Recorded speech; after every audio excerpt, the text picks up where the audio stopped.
মেয়েটাকে আমার চাই ওসমান, হয় জীবিত নয় মৃত। ডিড ইউ গেট ইট?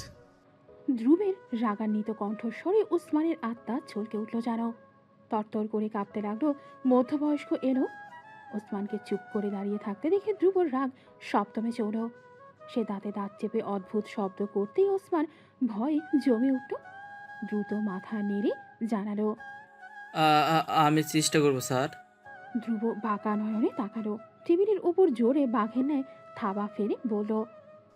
চেষ্টার শব্দটা আমার একটু পছন্দ নয় ওসমান, করে দেখানো চাই, বোঝা গেছে? ওসমান মাথা নত করে তরতর করে কেঁপে উঠল। বরাবরের মতো ওসমানকে কোনো কাজ দেওয়ার আগে ধ্রুব বলল। যাও, আমার বন্দুকটা নিয়ে এসো। ওসমান জানে এখন কি করতে চাইছে ধ্রুব, কিন্তু ধ্রুবের কথা অমান্য করার সাধ্য হয়ে ভুবনে কার আছে? ধ্রুবের দ্বিতীয়বার বলার আগেই ওসমান ঝড়ের বেগে ড্রয়ার থেকে ধ্রুবের বন্দুক নিয়ে আসলো।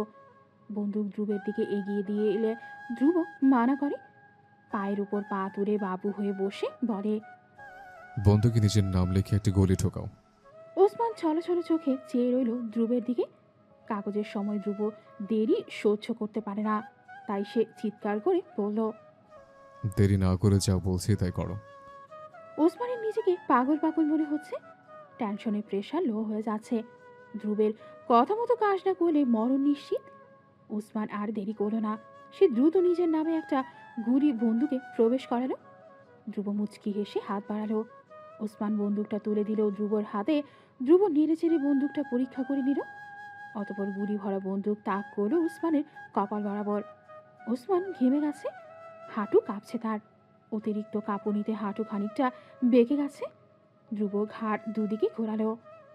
ঘাড়ে ফুটে মটমট শব্দ হলো। ধ্রুব ঠোঁট বাঁকিয়ে হেসে বলল।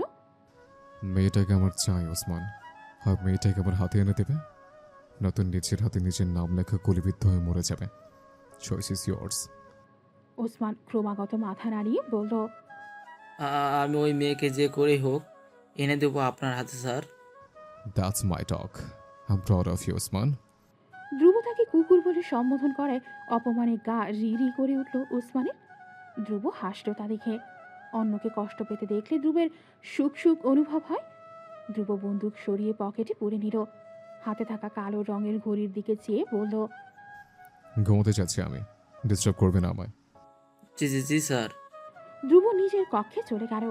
ওসমান থপ করে মাটিতে বসে পড়ল। দু হাতের আজলায় ধুলো নিয়ে কপালের ওপর ছিটিয়ে দিয়ে বিলাপ করতে লাগলো। সৃষ্টিকর্তার কাছে মৃত্যু কামনা করতে লাগলো নিজের। ধ্রুবর হাতে বন্দী হয়ে অত্যাচারিত হওয়ার বদলে মৃত্যু ঢের ভালো। ধ্রুব এক ভয়ঙ্কর ঝড়ের নাম। ধ্রুব এক মরণঘাতী অসুখের নাম। ধ্রুব এক নিষ্ঠুর মানুষের নাম। পাথরের তৈরি মন কতটা জীবনের সবাই শুনলেও এমন মানুষ দেখেছে কজন? কিন্তু ধ্রুব হলো এমন একজন পুরুষ যার মনটা পৃথিবীর সবচেয়ে কঠিন পাথর দিয়ে তৈরি। যে ডান হাতে মানুষ খুন করলে বাম হাত তার টের পায় না। যে লোক একবার তার আয়ত্তের ভেতর চলে আসে সে সারা জীবন ধ্রুবের শিকড়ে বন্দি থাকে। সেই বন্দি লোককে ভুলে যেতে হয় তার পরিবার, তার স্বাধীন জীবন। ধ্রুবের হাতের পুতুল হয়ে বেঁচে থাকে মরার আগ অব্দি।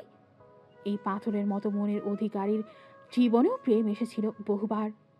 প্রেম স্বাধীনতা কেড়ে নেয় না, বরং প্রেম মানুষকে বিশাল আকাশের নিচে শীতল বাতাস অনুভব করতে শেখায়। কিন্তু ধ্রুবের কাছে প্রেম হলো সম্পূর্ণ আত্মকেন্দ্রিক। তার কাছে প্রেম হলো নিজের কাছে আটকে রাখা। যে মেয়েকে ধ্রুবের মনে ধরবে সেই মেয়ে সেদিন থেকেই ধ্রুবের হাতে বন্দী হয়ে যাবে। ভালোবাসার ক্ষেত্রে ধ্রুবের ঝুড়ি মেরা ভার, কিন্তু কথায় আছে না, অতিরিক্ত কোনো কিছুই ভালো না। তেমনটা ধ্রুবের ক্ষেত্রে প্রযোজ্য। ধ্রুবের অতিরিক্ত ভালোবাসা একসময় সেই মেয়ে হাঁপিয়ে ওঠে, মুক্তি পেতে চায় ধ্রুব থেকে। কিন্তু ধ্রুব তাদের মুক্তি দেয় না, বরং শিকলের বেড়াজাল আরও শক্ত করে দেয়। মেয়ে ছটফট করতে শুরু করে, পালিয়ে যেতে চায়। মেয়ে একটুখানি স্বাধীনতার জন্য ক্ষুধার্ত হয়ে পড়ে। ধ্রুব তখন সুখ পায়। স্বাধীনতার ক্ষুধা তার পছন্দ নয়। বেশি স্বাধীনচেতা মানুষদের ধ্রুব অপছন্দ করে। তখন সেই স্বাধীনচেতা মেয়ে ধ্রুবের চোখের বিষ হয়ে ওঠে। ধ্রুব সবসময় তার আশেপাশে তার পছন্দের জিনিস রাখতে পছন্দ করে। যে জিনিস বা মানুষ তার পছন্দ না তাকে সে এই পৃথিবী থেকে ভ্যানিশ করে দেয়। সেই নিয়মটা তার ভালোবাসার মানুষের ক্ষেত্রেও প্রযোজ্য। ধ্রুব নিজ হাতে তার প্রেমিকাকে খুন করে ফেলে। মেয়ের কাছে ধ্রুবর পক্ষ থেকে মৃত্যুটাই বোধহয় সেরা উপহার। কারণ ধ্রুবের কাছে থাকা এক একটা দিন সে গমড়ে মারে। জীবন উপভোগ করতে চাওয়া মেয়েটাও ধ্রুবের অত্যাচারে প্রতি প্রার্থনায় মরণ কামনা করে। যখন ধ্রুব তাদের মেরে ফেলে, মেয়ে তখন মুক্তি পায় ধ্রুবের এই ধ্বংসাত্মক ভালোবাসা থেকে। ধ্রুব এমনই একদিন আয়েশিকে চোখে ধরে ধ্রুবের। উচ্ছল প্রাণের আয়েশি তখন জানতেও পারেনি সেদিনের পর তার জীবনে এক ভয়াবহ কাল নেমে আসবে। সেদিন ঢাকা বিশ্ববিদ্যালয়ে অনার্স ফাইনাল ইয়ারের শিক্ষার্থীদের বিদায় অনুষ্ঠান ছিল। সেই অনুষ্ঠানে ধ্রুব প্রাক্তন শিক্ষার্থী ও সফল ব্যবসায়ী হিসেবে গেস্ট হয়ে এসেছিল।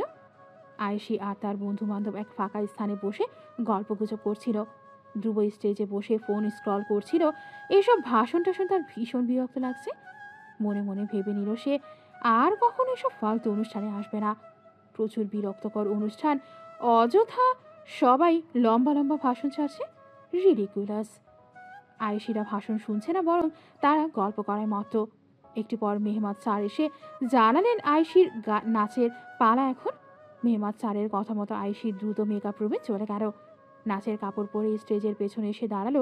মাইকে জানানো হলো, এখন নৃত্য পরিবেশন করবেন অনার্স শেষ বর্ষের শিক্ষার্থী ইনানা শিকদার আয়েশি। আয়েশি নামটা তখন ধ্রুবের কাছে ভীষণ অদ্ভুত লেগেছিল। ধ্রুব বিরক্ত হয়ে ভাবলো, এটা আবার কেমন নাম? মেয়েটার জীবনে কি শুধুই আয়েশ আর আয়েশ? ধ্রুব নামের বিষয়টা বেশি একটা পাত্তা না দিয়ে পুনরায় ফোনে সম্পূর্ণ মনোযোগ দিল। স্টেজে উঠে আয়েশি সবাইকে কুর্নিশ করে নাচ শুরু করলো। রবীন্দ্রসঙ্গীত নাচছে আয়েশি। ছোটবেলা থেকে নাচে পারদর্শী হওয়ায় আয়েশির নাচ দেখে সবাই হা হয়ে গেল। সবাই করতালি দিয়ে উৎসাহিত করছে আয়েশিকে। সবার উচ্ছ্বসিত আওয়াজে ধ্রুব মনের ভুলে একবার আয়েশির দিকে তাকালো। সঙ্গে সঙ্গে তার নয়ন যুগল নৃত্যরত নারীর পানে তীরের ন্যায় আটকে গেল। এই নারীর রূপ ও গুণের ভয়ঙ্কর তেজে ঝলসে যেতে লাগলো ধ্রুবের দুচোখ। দুধ সাদা রঙের মুখ, ফোলা ফোলা গোলাপি রঙের গাল, আর ওই দুই চোখ যেন আস্ত এক মায়ার সাগর। ধ্রুব কেমন যেন ঘুরে চলে যেতে লাগলো। এই নারী তো শুধু নারী নয়, বরং ভয়ঙ্করী খুনি। চট করে কেমন নিষ্ঠুরভাবে ধ্রুবের হৃদয়কে খুন করে ফেলল। ধ্রুব ঘোর লাগা চোখে চেয়ে রইল স্টেজে কোমর দুলিয়ে নৃত্যরত মোহময়ী নারীর দিকে। বিড়বিড় করে উচ্চারণ করল, আমার রক্ত চাপা। সেই অনুষ্ঠানে ধ্রুবর ভীষণ মনে ধরেছে আয়েশিকে। সম্পূর্ণ অনুষ্ঠানে ধ্রুবর নয়ন শুধুমাত্র একজনাতেই আটকে ছিল, সে হলো আয়েশি। আয়েশি যখন নৃত্যের তালে কোমর দুলায়, ধ্রুবর মনে হয় তার মাথা ধরে যাচ্ছে এক অদ্ভুত ঘোরে। আয়েশির হাসি তো হাসি নয়, যেন আস্ত এক বিষবাণ। ধ্রুবর পাথরের ন্যায় মন চট করে আয়েশির প্রেমে নাস্তানাবুদ হয়ে গেল। নাচ শেষ হলো। আয়েশি স্টেজ থেকে নেমে পুনরায় বন্ধুদের পাশে এসে দাঁড়ালো। ধ্রুব মনে মনে উসখুস করছে এই অতি সুন্দরী নারীর সঙ্গে কথা বলার জন্য। তবে সুন্দর মুখের মতো তার কণ্ঠেও কি জাদু আছে? তার শরীরের মেয়েরই বাঁকের ন্যায় আকর্ষণীয় কি তার আচরণও? ধ্রুবর আর তর সইল না। ধ্রুব চট করে নিজের চেয়ার ছেড়ে স্টেজ থেকে নেমে গেল। অনুষ্ঠানের অন্যান্য অতিথিরা সবাই ধ্রুবর এমন কাণ্ডে বাকরুদ্ধ হয়ে গেলেন। অনেকেই তাকে পেছন থেকে ডাকতে চাইলেন, তবে ভার্সিটির ভিসি তাদের আটকে দিলেন। চোখের ইশারায় জানালেন ধ্রুবকে না আটকাতে। যদি তারা তাকে আটকায় তবে ধ্রুবর রাগ উঠবে। আর ধ্রুবর রাগ কতটা ধ্বংসাত্মক তা বলার অপেক্ষা রাখে না। ভিসি দীর্ঘশ্বাস ফেলে আরও জানান, ধ্রুব পিছনে ডাকা পছন্দ করে না। তিনি এও জানালেন ধ্রুব কতটা মারাত্মক খারাপ মানুষ। ভিসির কথা শুনে সবার থম হয়ে গেল। কপাল বেয়ে ঘাম ছুটল। তরুণ টকবগে এক মানুষ, আর সে কিনা এতটা ভয়ানক। এতটা মারাত্মক মানুষের পেছনে লাগতে না যাওয়াই ভালো বোধ হয় হলো তাদের। তাই তারা সবাই চুপচাপ নিজেদের চেয়ারে বসে ভয়ার্ত চোখে ধ্রুবকে লক্ষ্য করতে লাগলো। আর এক কদম এগোলেই আয়েশি, কিন্তু সেই এক কদম আর বাড়ালো না দুর্বল। হঠাৎ আয়েশির এক ছেলে বন্ধু আয়েশির হাতখানা নিজের মুঠোয় তুলে নিল। ধ্রুব স্পষ্ট লক্ষ্য করল ছেলেটার স্পর্শে আয়েশির মুখে লজ্জার আভা। আয়েশি প্রাণ খুলে হাসছে। হঠাৎ হঠাৎ সেই ছেলেটার কাঁধে মাথা রেখে সুখী সুখী নিঃশ্বাস নিচ্ছে।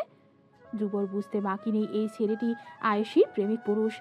ছেলেটাকে আয়েশির কাছাকাছি ভাবতেই ধ্রুবর মাথায় রক্ত উঠে গেল। কপালের রক ফুলে নীল রঙা আকার ধারণ করল।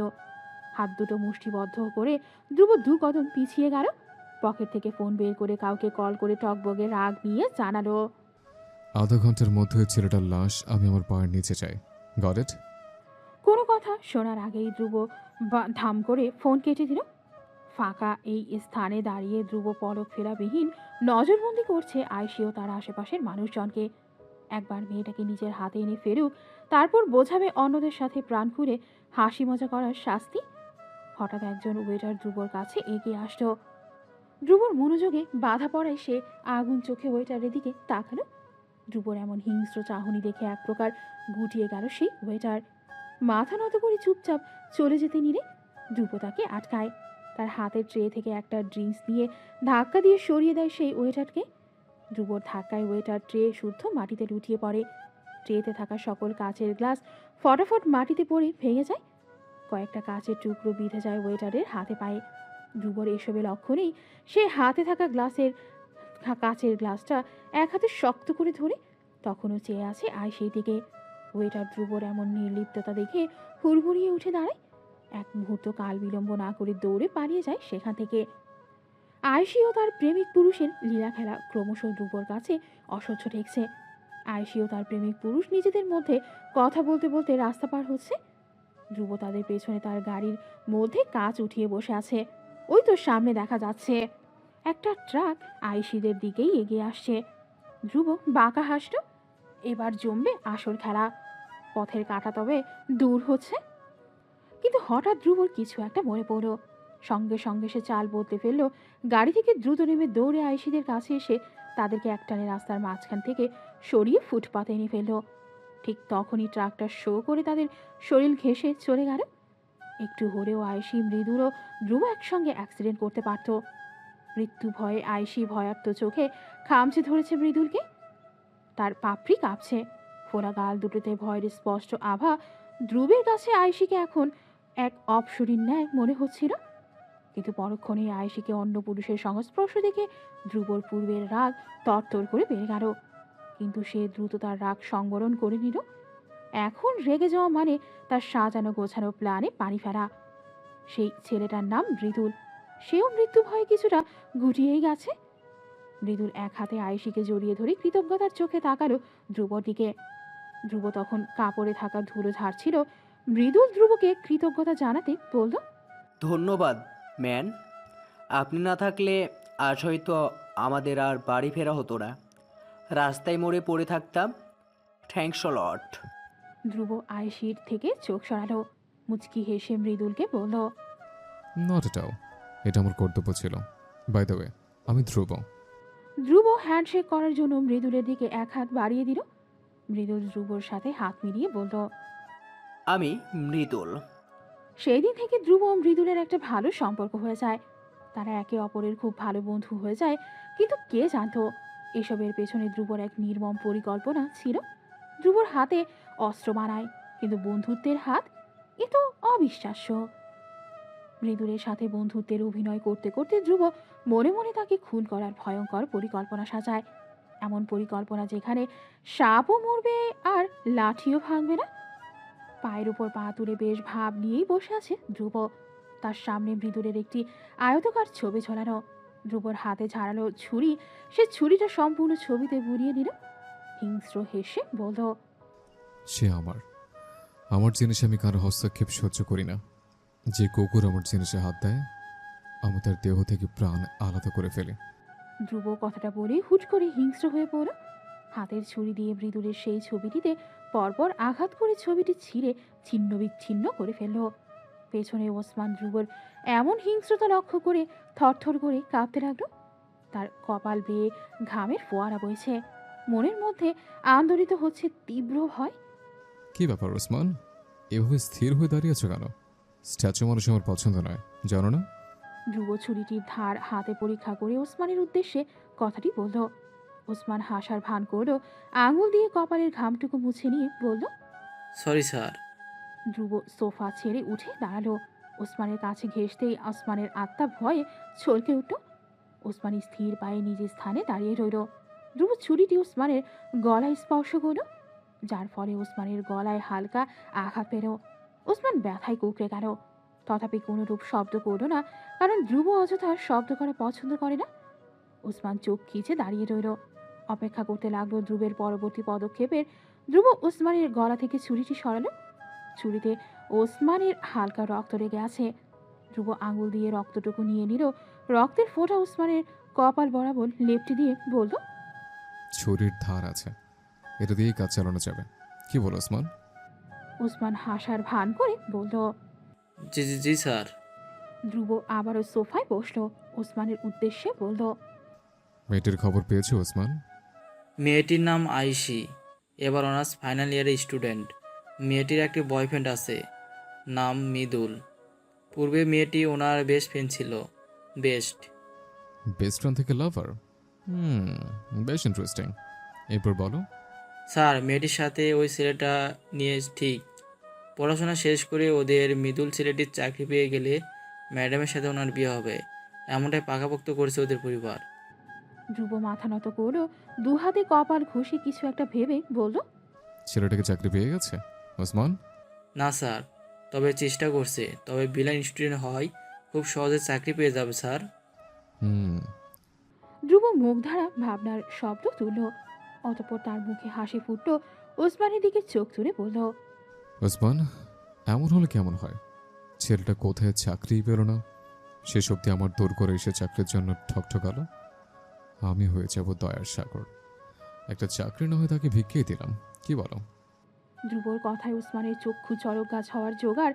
সে ঘাড় কাত করে পাশে থাকা মৃদুলের ছিঁড়ে ফাটা ছবির দিকে তাকালো। ছেলেটি অতীব সুন্দর। আজকালকার জমানায় বলা এক ভদ্র পুরুষ। এই পৃথিবীর হিংস্র নাট্য সম্পর্কে সম্পূর্ণ অজ্ঞ। কিন্তু তার ভাগ্য খারাপ, কারণ সে ধ্রুবর চোখে পড়েছে। যে মানুষ একবার ধ্রুবর চোখে পড়ে, তারই সুন্দর পৃথিবীতে বেঁচে থাকা মুশকিল হয়ে যায়। ওসমানের খুব মায়া লাগলো মৃদুল নামক এই ছেলেটির প্রতি। মনে হলো একটা ম্যাজিক হোক, আর পৃথিবীতে থাকা একটা ভালো মানুষ ধ্রুবর হিংস্রতা থেকে রক্ষা পেয়ে যায়। কিন্তু তা কি সম্ভব? ধ্রুবর শকুনি চোখ থেকে আজ পর্যন্ত কেই বা বাঁচতে পেরেছে? মৃদুল ও আয়েশি একটা বেঞ্চে পাশাপাশি বসে আছে। মৃদুলের মন উদাসী হয়ে আছে। আয়েশি মৃদুলের গালে তার নরম হাত রাখলো। মিহির সুরে বলল, চাকরি পাসনি বলে মন খারাপ? মৃদুল যেন চমকে উঠল। আয়েশি কি করে তার মন ঘটিত বিষয় বুঝে ফেলল? মেয়েটি জাদু টাদু জানে নাকি? আয়েশি চট করে মৃদুলের মনের প্রশ্ন বুঝে ফেলল। মেয়েটি হেসে বলল, গাধা, ভালোবাসি আমি তোকে। তোর মন পড়া আমার বা হাতের খেল, বুঝলি? মৃদুল আর কথা চেপে রাখতে পারল না, মুখ গোমরা করে বলল, যেখানে চাকরির অ্যাপ্লাই করেছি সেখান থেকেই রেজিগনেশন আসছে। আমি জানি আমার প্রতিটা ইন্টারভিউ ভালো হচ্ছে, কিন্তু সবাই আমার নাম শুনেই কেমন ভরমার চোখে আমাকে রিজেক্ট করে দেয়। কিছুই বুঝতে পারছি না কি হচ্ছে। আয়েশি চিন্তায় পড়ে গেল। মৃদুল আয়েশির হাত শক্ত করে চেপে ধরে বলল, তুই তো কত বছর ধরে আমাদের বিয়ের অপেক্ষা করছিলি, কিন্তু আমি হলাম আজ তো এক লুজার। আমার দ্বারা কিচ্ছু হবে না, ফালতু প্রেমিক আমি। আয়েশি বুঝতে পারল মৃদুলের আপসেট হওয়ার কারণ। আয়েশি মনে সাহস দিল মৃদুলকে, বলল, কে বলেছে তুই ফালতু প্রেমিক? তুই হলে এই পৃথিবীর সবচেয়ে শুদ্ধতম প্রেমিক। চিন্তা করিস না, চাকরির জন্য চেষ্টা করে যা। আমি তোর জন্য আজীবন অপেক্ষা করব। মৃদুল কৃতজ্ঞতার চোখে তাকালো আয়েশির দিকে। হঠাৎ মৃদুলের মনে পড়ল ধ্রুব তাকে একটা কার্ড দিয়েছিল, বলেছিল যে কোনো দরকারে তার কাছে যেতে। এখন তো তার সামনে তার জীবনের সবচেয়ে দরকারি অধ্যায়। ধ্রুবর কাছে কি বলবে? একটা চাকরি দেওয়ার কথা বললে যদি ফিরিয়ে দেয়? না না, ফিরিয়ে দেবে কেন? ধ্রুব আরও তো ভালো বন্ধু। মৃদুল মনে মনে ভেবে নিল, কাল একবার ধ্রুবর কাছে যাবে চাকরির জন্য। সে নিজের যোগ্যতা দ্বারা চাকরি চাইবে, বন্ধুদের অনুগ্রহ দিয়ে নয়। ডিজাইন আর্টিস্ট্রি শহরের বেশ জনপ্রিয় একটি ফ্যাশন ডিজাইনিং কোম্পানি। এই কোম্পানিতে চাকরি পাওয়া আজকালের জামানায় সোনার হরিণের মতো। মৃদুল এই মুহূর্তে সেই জনপ্রিয় কোম্পানির গেটের সামনে দাঁড়িয়ে আছে। ভেতরে যেতে তার কোথাও যেন একটা সংকোচ কাজ করছে। ধ্রুবর কাছে চাকরি চাওয়া কি ঠিক হবে? এই ঠিক বেঠিকের মায়াজালে মৃদুল প্রায় নাস্তানুবোধ। অবশেষে সকল সংকোচকে পেছনে ফেলে মৃদুল গেট দিয়ে পেরিয়ে ভেতরে প্রবেশ করল। রিসিপশনের এসে নিজের নাম বলতেই ম্যানেজার ঠোঁট প্রসন্ন করে হেসে বললেন। মৃদুলের কিছুটা লজ্জা লাগলো। ধ্রুবের কাছে চাকরির কথা বলা বিষয়টা কি ভিক্ষা চাওয়ার মতো হয়ে গেল? মনে মনে উসখুস করতে লাগলো সে। চুপচাপ ম্যানেজার পেছন পেছন পা চালালো। ম্যানেজার একটা সুন্দর কেবিনের সামনে এসে থেমে গেল। মৃদুলকে অপেক্ষা করতে বলে সে ভেতরে চলে গেল। মৃদুল মাথা তুলে কেবিনের দরজার মধ্যে লাগানো সাইনবোর্ডের দিকে তাকালো। স্পষ্ট লেখা তাতে ধ্রুব ইউভান শেখ। মৃদুল অপেক্ষা করতে লাগলো। একটু পর ম্যানেজার এসে জানালো মৃদুলকে ধ্রুব ভেতরে যেতে বলেছে। মৃদুল ম্যানেজারকে ধন্যবাদ জানিয়ে দরজা খুলে ধ্রুবের কেবিনে প্রবেশ করলো। High young man. মৃদুলকে দেখে ধ্রুব চেয়ার ছেড়ে উঠে মৃদুলকে জড়িয়ে ধরল। মৃদুল নার্ভাস হেসে ধ্রুবর পিঠে হাত রাখলো। ধ্রুব মৃদুলকে চেয়ারে গিয়ে দিল বসার জন্য। মৃদুল বসলো। এখন অবধি কোনো কথা বলছে না মৃদুল। হাতে হাত শক্ত করে চেপে বসে আছে। কিছু একটা বলবে বলবে করেও কেন যেন বলা হচ্ছে না। ধ্রুব বাঁকা চোখে পরখ করতে লাগলো মৃদুলকে। ধ্রুবের বিচক্ষণ মস্তিষ্ক চট করে বুঝে গেল মৃদুলের মনের খবর। ধ্রুব মৃদুলের দিকে পানির গ্লাস এগিয়ে দিয়ে বলল, পানি খাও, ভালো লাগবে। মৃদুল যেন এই কথাই অপেক্ষা করছিল। ধ্রুবর বলা মাত্রই মৃদুল শো করে পানির গ্লাস হাতে নিল। ঢকঢক করে 2 ঢোকে গ্লাসের সবটুকু পানি গলাধকরণ করে ফেলল। গ্লাসটা আবার টেবিলে রেখে মুখ মুছে মাথা নত করে রইল। ধ্রুব তীক্ষ্ণ চোখে মৃদুলের এক একটা কাজ লক্ষ্য করছে। এক পর্যায়ে ধ্রুব বলে, তুমি কি কিছু নিয়ে চিন্তা আছো মৃদু? আমি বলতে পারো, বন্ধুদের সব বলা যায়। মৃদুল এবার যেন খানিকটা স্বাভাবিক হলো। কপালের মুক্ত ঘাম মুছে নিয়ে গলা ছাড়ো আর চুপ না থেকে শেষমেশ বলেই ফেলল। আমার একটা চাকরির দরকার ধ্রুব। ধ্রুব ঠোঁট বাঁকিয়ে হাসল। ধ্রুব জানতো মৃদুল এই জন্যেই ধ্রুবর কাছে এসেছে, আর আসবেই না কেন। চারদিক থেকে মৃদুলের চাকরি পাওয়ার সমস্ত পথ যে সম্পূর্ণ বন্ধ করে দিয়েছে ধ্রুব। ধ্রুব মুখে গম্ভীর ভাব টেনে বলল। তোমার সিভি এনেছো? মৃদুল চট করে তার ব্যাগ থেকে একটা ফাইল বের করে ধ্রুবর দিকে এগিয়ে দিল। তোমার সিজিপিএ দুর্দান্ত, আমাদের কোম্পানিতে চাকরি করার জন্য পারফেক্ট। চাকরি একটা দেওয়াই যায় তোমায়। আমাদের কোম্পানিতে চাকরি করতে তোমার কোনো আপত্তি আছে? মৃদুল কিছুটা অবাক হলো। সে ভাবেনি এত দ্রুত ধ্রুব তাকে চাকরি অফার করবে। মৃদুল কৃতজ্ঞতার দৃষ্টি নিক্ষেপ করলো ধ্রুবর দিকে, বলল, থ্যাঙ্কস ধ্রুব, তুমি না থাকলে। হুম, এখন আমি এসে গেছি। তোমার পথের সমস্ত কাঁটা আমি ধীরে ধীরে উপড়ে দেব। ধ্রুব পথের কাঁটা বলতে কি বোঝালো মৃদুল বুঝতে পারল না। সে তখনও মনে মনে ধ্রুবের জন্য দোয়া করতে মগ্ন। মৃদুল চেয়ার ছেড়ে উঠে দাঁড়ালো। যেতে যেতে ধ্রুবর উদ্দেশ্যে বলে গেল, আমি খুব শীঘ্রই আয়েশিকে বিয়ে করছি ধ্রুব। আমার বিয়ের প্রথম দাওয়াতটা আমি তোমায় দিলাম। আফটার অল বন্ধু বলে কথা। ধ্রুব হাসলো। যেতে তো হবেই তাকে বিয়েতে। সে না আসলে এই বিয়েটাই যে ফিকে হয়ে যাবে। বোকা ছেড়ে। ধ্রুবর হাতে একটি আধ খাওয়া সিগারেট। ধ্রুব সিগারেটটার ডগা মুখে পুড়ে নিয়ে সুখী সুখী ধোয়া ছাড়ছে। তার সামনে সোফা সংলগ্ন টেবিলের ওপর পড়ে আছে মৃদুল ও আয়শির বিয়ের কার্ড। একটু আগে মৃদুল নিজে এসে দিয়ে গেছে। ধ্রুবকে বারবার করে বলে গেছে বিয়েতে আসার জন্য। ধ্রুব না এলে নাকি মৃদুল বিয়ের পিড়িতেই বসবে না। ধ্রুবর জন্যই তো সে আয়শিকে বিয়ে করতে পারছে। তাই মৃদুল ধ্রুবকে কৃতজ্ঞতা জানাতে ভুলল না। মধ্যবিত্ত লোকেদের এই এক সমস্যা। তারা নিজেদের আত্মসম্মান বোধের রাজা মনে করে।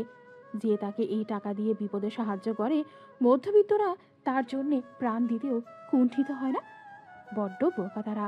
পৃথিবীতে এমন ভালো মানুষের দাম কোথায়? তাই তো তারা সবার কাছে লাঞ্ছিত হয়ে থেকে যায়। মাথা তুলে দাঁড়াবার বোধটুকু অবধি পায় না। ধ্রুব সিগারেট মুখে পুড়ে আর চোখে মৃদুলের বিয়ের কার্ডের দিকে চেয়ে থাকলো। কিছু একটা চিন্তা করছে মনে হলো। ওসমান ধ্রুবর পাশে দাঁড়িয়ে রইল। আয়েশি বিয়ে করছে, অথচ ধ্রুব এখনো নির্বিকার হয়ে বসে রয়েছে। বলা হয় ঝড় আসার আগে পরিবেশ নাকি বরফের ন্যায় শীতল হয়ে যায়। তারপর এক ধ্বংসাত্মক ঝড়ে লণ্ডভণ্ড করে দেয় সেই পরিবেশ। ধ্রুব সে তো এই এক আপদমস্তক ঝড়ের নাম, যার এক থাবাই যথেষ্ট চারপাশ ধ্বংস করে দিতে। তাহলে কি ধ্রুবরের নিশ্চুপতা কোনো ঝড়ের পূর্বাভাস? ওসমান ভয় কেঁপে উঠল। ধ্রুব পায়ের উপর পা তুলে বসলো। হাতের সিগারেট অ্যাশট্রেতে ফেলে দিয়ে পিষে ফেলল। নতুন আরেকটি সিগারেট ধরিয়ে ওসমানের উদ্দেশ্যে বলল, কি ব্যাপার ওসমান, তোমার পা কাঁপছে কেন? ভয় পাচ্ছ নাকি? ভয় পাও না, তুমি হলে আমার পাপ সাম্রাজ্যের ডান হাত। যতক্ষণ না তুমি আমার সাথে বিশ্বাসঘাতকতা করছো, তুমি আমি মারব না। এতটা অকৃতজ্ঞ না আমি। ধ্রুব গা দুলিয়ে হাসল। হাসি মাখা মুখে কি যে সুন্দর লাগলো তাকে।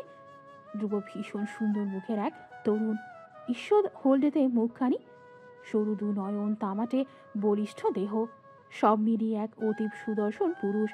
তার হাসিখানা যেন সমুদ্রের ন্যায় শীতল অথচ গভীর। সে হাসতে তার থুতনিতে ছোট্ট একটা গর্ত পড়ে। ভীষণ সুন্দর লাগে তখন। ওসমান মাঝে মধ্যে ভাবে, ধ্রুব যদি মেয়ে হতো তবে তার পেছনে ছেলের অভাব হতো না। কিন্তু যেমন সুন্দর তার বাহ্যিক দেহ, ঠিক তেমনই কুৎসিত তার মনের ভেতর। যে একবার ধ্রুবর ফাঁদে পা দেয় সেই ফেসে যায়। ধ্রুব হাত বাড়িয়ে বিয়ের কার্ড নিল। কার্ডটি খুলে তীক্ষ্ণ দৃষ্টিতে চোখ বোলালো লাল হলুদ কারুকাজ করা বিয়ের কার্ডটিতে। ধ্রুব কার্ডে চোখ রেখে বলল, তোমার ভাবি কি কখনো দেখেছো ওসমান? ওসমান বুঝলো ধ্রুব আয়েশির কথা বলছে। ওসমান মাথা নাড়ালো, বলল। দেখছি স্যার। ধ্রুবর নজর কঠিন হয়ে এলো। কার্ড থেকে চোখ সরিয়ে ওসমানের দিকে চেয়ে বলল, একবার দেখেছ, তাই মাফ করে দিলাম। পরবর্তীতে তার দিকে চোখ তুলে তাকাবে না, নাহলে তোমার সেই দুঃসাহসী চোখ আমি ছুরি দিয়ে উপড়ে দেব। ভয় ভয়ে ওসমান তাৎক্ষণিক নিজের চোখে হাত দিল। এই বয়সে আর অন্ধ হওয়ার শখ নেই তার। ওসমান মাথা নত করল, বলল, দুঃখিত স্যার, আর হবে না স্যার। গুড। ধ্রুব কার্ড আবার টেবিলে রেখে দিল। ওসমানের দিকে চেয়ে প্রশ্ন করল, বিয়েটা যেন কবে ওসমান? স্যার এ মাসের 2 তারিখ। ধ্রুব কেমন করে যেন হাসল। ওসমানের মনে হলো এই হাসি কোনো সাধারণ কোনো হাসি নয়। ধ্রুব আরও একটি সিগারেট ধরালো। দু আঙুলের মাথায় একসাথে 2 সিগারেট মুখে পুরে নাক মুখ দিয়ে নিঃশ্বাস ছাড়ো। সিগারেটের ধোঁয়ায় সম্পূর্ণ কক্ষ ধূসর রঙে ছেয়ে গেল। ধ্রুব বলল, তৈরি হও, এ মাসের 2 তারিখ আমার ঘরে এক টুকটুকি বউ আসবে, আমার রক্তচাপ আসবে। তৈরি হও, অভিশপ্ত বাড়ি পুনরায় ফুল দিয়ে সাজিয়ে তোলো, সকল পাপ মোচন করো। সে আসছে, আমার রক্তচাপ আসছে। ধ্রুব পাগলের মতো হাসছে। তার হাসির শব্দে ওসমানের গায়ের লোম সোজা হয়ে যাচ্ছে। কি বিদঘুটে হাসি! ওসমান হতভম্ব চোখে চেয়ে রইল ধ্রুবর দিকে। আজ আয়েশির হলুদ সন্ধ্যা। সকাল থেকেই ঘরের মেয়েরা ব্যস্ত কাজকর্মে, পুরুষেরা ব্যস্ত বাজার করতে। বাড়ির সবচেয়ে আদুরে মেয়ের হলুদ বলে কথা। আয়েশির বাবা কামরুল হাসান মেয়ের বিয়েতে এতটুকু ত্রুটি রাখতে চান না। মহা ধুমধামে মেয়ের বিয়ে হবে। মেয়ে আলতারাঙা পায়ে পা রাখবে তার শ্বশুর বাড়িতে। গা ভর্তি গয়না থাকবে, পরনে ভারী জামদানি শাড়ি থাকবে, হাত পা রাঙানো থাকবে মেহেদির লাল রঙে। মেয়ে তাদের রাজরানী হয়ে বাড়ি ছাড়বে। কামরুল হাসান একবার এদিক যাচ্ছেন, আরেকবার ওদিকে যাচ্ছেন। কাজের শেষ নেই তার। কাজের চাপে কখন যে প্রেশার কমে গেল বুঝতেই পারলেন না তিনি। ফুলের ডালা নিয়ে মেয়ের কক্ষের দিকে যাচ্ছিলেন। হঠাৎ মাথাটা কেমন যেন ঘুরে উঠল। সঙ্গে সঙ্গে তিনি হাত দিয়ে চেপে ধরলেন পাশে থাকা পিলারটি। এত এত কাজের চাপে আজকে প্রেশারের ওষুধ খাওয়া হয়নি। কামরুল হাসান সময় নিলেন নিজেকে। মাথাটা ঠিক হতেই পিলারের ছেড়ে সামনে এগোতে চাইলেন, কিন্তু আবার চক্কর দিয়ে উঠল মাথা। কামরুল হাসানের হাত থেকে ডালা পড়ে গেল। মাথা ঘুরিয়ে মাটিতে পড়ে যেতে গেলে হঠাৎ কোথা থেকে আয়েশির মা মনোয়ারা বেগম হন্তদন্ত হয়ে ধরে ফেললেন স্বামীকে। কামরুল হাসান স্ত্রীর গায়ে ঝরে পড়ে জ্ঞান হারালেন। মনোয়ারা বাকরুদ্ধ হয়ে পড়লেন। হাঁকডাক করে ডেকে আনলেন কিছু মানুষকে। অতঃপর কামরুল হাসানকে ধরে নিয়ে যাওয়া হলো তার রুমে। বিছানায় শোয়ানোর কয়েক মুহূর্ত পর জ্ঞান এলো কামরুলের। তিনি চোখ খুলে তাকালেন, আশপাশ পরখ করে ক্লান্ত কণ্ঠে বললেন, আমার মাটা কোথায় মনোয়ারা? মনোহরা স্বামীর পাশে বসে তার মাথায় হাত বুলিয়ে দিয়েছিলেন। স্বামীর প্রশ্ন শুনে তিনি শাড়ির আঁচল দিয়ে চোখ মুছে বললেন, আয়েশি সাজছে। এই পার্লারের মেয়েগুলো এলো না, ওদের কাছেই আছে, ডেকে আনবো? কামরুল মানা করলেন, বললেন, না না, থাক, সাজুক। আজ কত বিশেষ দিন আমার মাটার, এই দিনে তার মন খারাপ করতে নেই। থাকুক, ডেকো না, আমি আছি, আমি ঠিক আছি। হলুদের অনুষ্ঠান যখন শেষ হলো তখন প্রায় সন্ধ্যা পেরিয়ে গেছে। আয়েশি বাথরুম থেকে বেরিয়ে এলো। মৃদুল কল দিয়েছে। প্রেমিকের ডাক শুনে আয়েশির ঠোঁট হেসে উঠল। ফোন ধরে সালাম দিতেই ওপাশ থেকে মৃদুল বলল, ক্লান্ত নাকি? ঘুম পাচ্ছে। আয়েশি সত্যিই ক্লান্ত। গায়ের প্রতিটা অঙ্গ বোধ হয় ভেঙে চুরে একাকার হয়ে যেতে চাইছে। সারা গায়ে কি এক অসহ্য ব্যথা। আজ সারাদিন বিছানার চোখ দেখেনি সে। আয়েশি মলিন হাসল। ক্লান্ত গা বিছানায় এলিয়ে দিয়ে বলল, কেমন করে বুঝলি? কিভাবে জানলাম সে কথা নাই বা বলে। তুই খুব মেপে মেপে কথা বলিস রে। কথা সব সময় মন খুলে বলতে হয়, কথা বলার সময় কৃপণতা করতে নেই। ও তাই নাকি? হ্যাঁ, তাই। যা, মেনে নিলাম। আচ্ছা শোন, ক্লান্ত হলে একটা প্যারাসিটামল খেয়ে নে, আর একটা গ্লুকোজ স্যালাইন খেয়ে নিস, তাহলে শরীরের দুর্বল ভাবটা চলে যাবে। এত খেয়াল রাখিস কেন? আমার অভ্যাস খারাপ হয়ে যাচ্ছে। খারাপ হলে হোক, আমি তো আছি এই খারাপ মেয়েটাকে সামলে নিতে। কি আসি না? আয়েশি মুচকি হাসল। উত্তর দিল না। মৃদুল অবশ্য উত্তরের অপেক্ষাও করল না। সে জানে আয়েশির উত্তর কি। প্রেমিকার মন পড়া মৃদুলের জন্য খুব একটা কঠিন বিষয় না। রাত 9টা বেজে গেছে। কাল সকালে বিয়ে, আয়েশির এখন ঘুমের প্রয়োজন। মৃদুল বলল, আচ্ছা রাখছি, তুই খেয়ে ঘুমিয়ে পড়, বেশি রাত জাগিস না, শরীর খারাপ করবে। মৃদুল ফোন রেখে দেবে শুনেই আয়েশির মন হুট করে খারাপ হয়ে গেল। আজ সকাল থেকে আয়েশির মনটা ভালো নেই। হুট করে মৃদুলকে হারিয়ে ফেলার ভয় তার রাতের ঘুম কেড়ে নিয়েছে। আয়েশিকে চুপ থাকতে দেখে মৃদুল নরম গলায় ডেকে উঠল, আয়েশি, এই আয়েশি, কি হয়েছে, কাঁদছিস কেন? আমি তোকে খুব ভালোবাসি মৃদুল। এতটা ভালো বোধ হয় আমি আর কাউকে এখনো বেশি উঠতে পারিনি। আমি জানি সেটা। কাল আমি তোর জন্য বিয়ের শাড়ি পরে অপেক্ষা করব। তুই আসবি তো মৃদুল? আমি আসবো, যত বাধা আসুক না কেন, আমি তোকেই কবুল বলে আমার বাম পাঁজরের হার বানাবো, কথা দিলাম। আজ আয়েশির বিয়ে। প্রিয় মানুষের সাথে সারা জীবনের জন্য এক পবিত্র সম্পর্কে বাধা পড়া, এ যেন স্বর্গীয় সুখ। বিয়ের আসরে বসে প্রিয়তমের জন্য অপেক্ষার প্রহর গুনছে আয়েশি। মৃদুল আসবে, আয়েশিকে তার বাম পাঁজরের হার বানাবে। বরপক্ষ আসতে ইতিমধ্যে অনেক দেরি হয়ে গেছে। আয়েশির বাবা চিন্তিত হয়ে বরপক্ষকে কল করেছেন। তারা জানিয়েছে মৃদুল ও তার চাচাতো ভাই আয়ুষ 1 ঘন্টা আগেই বেরিয়ে পড়েছে। আয়েশির বাবা শুনে আশ্বস্ত হলেন।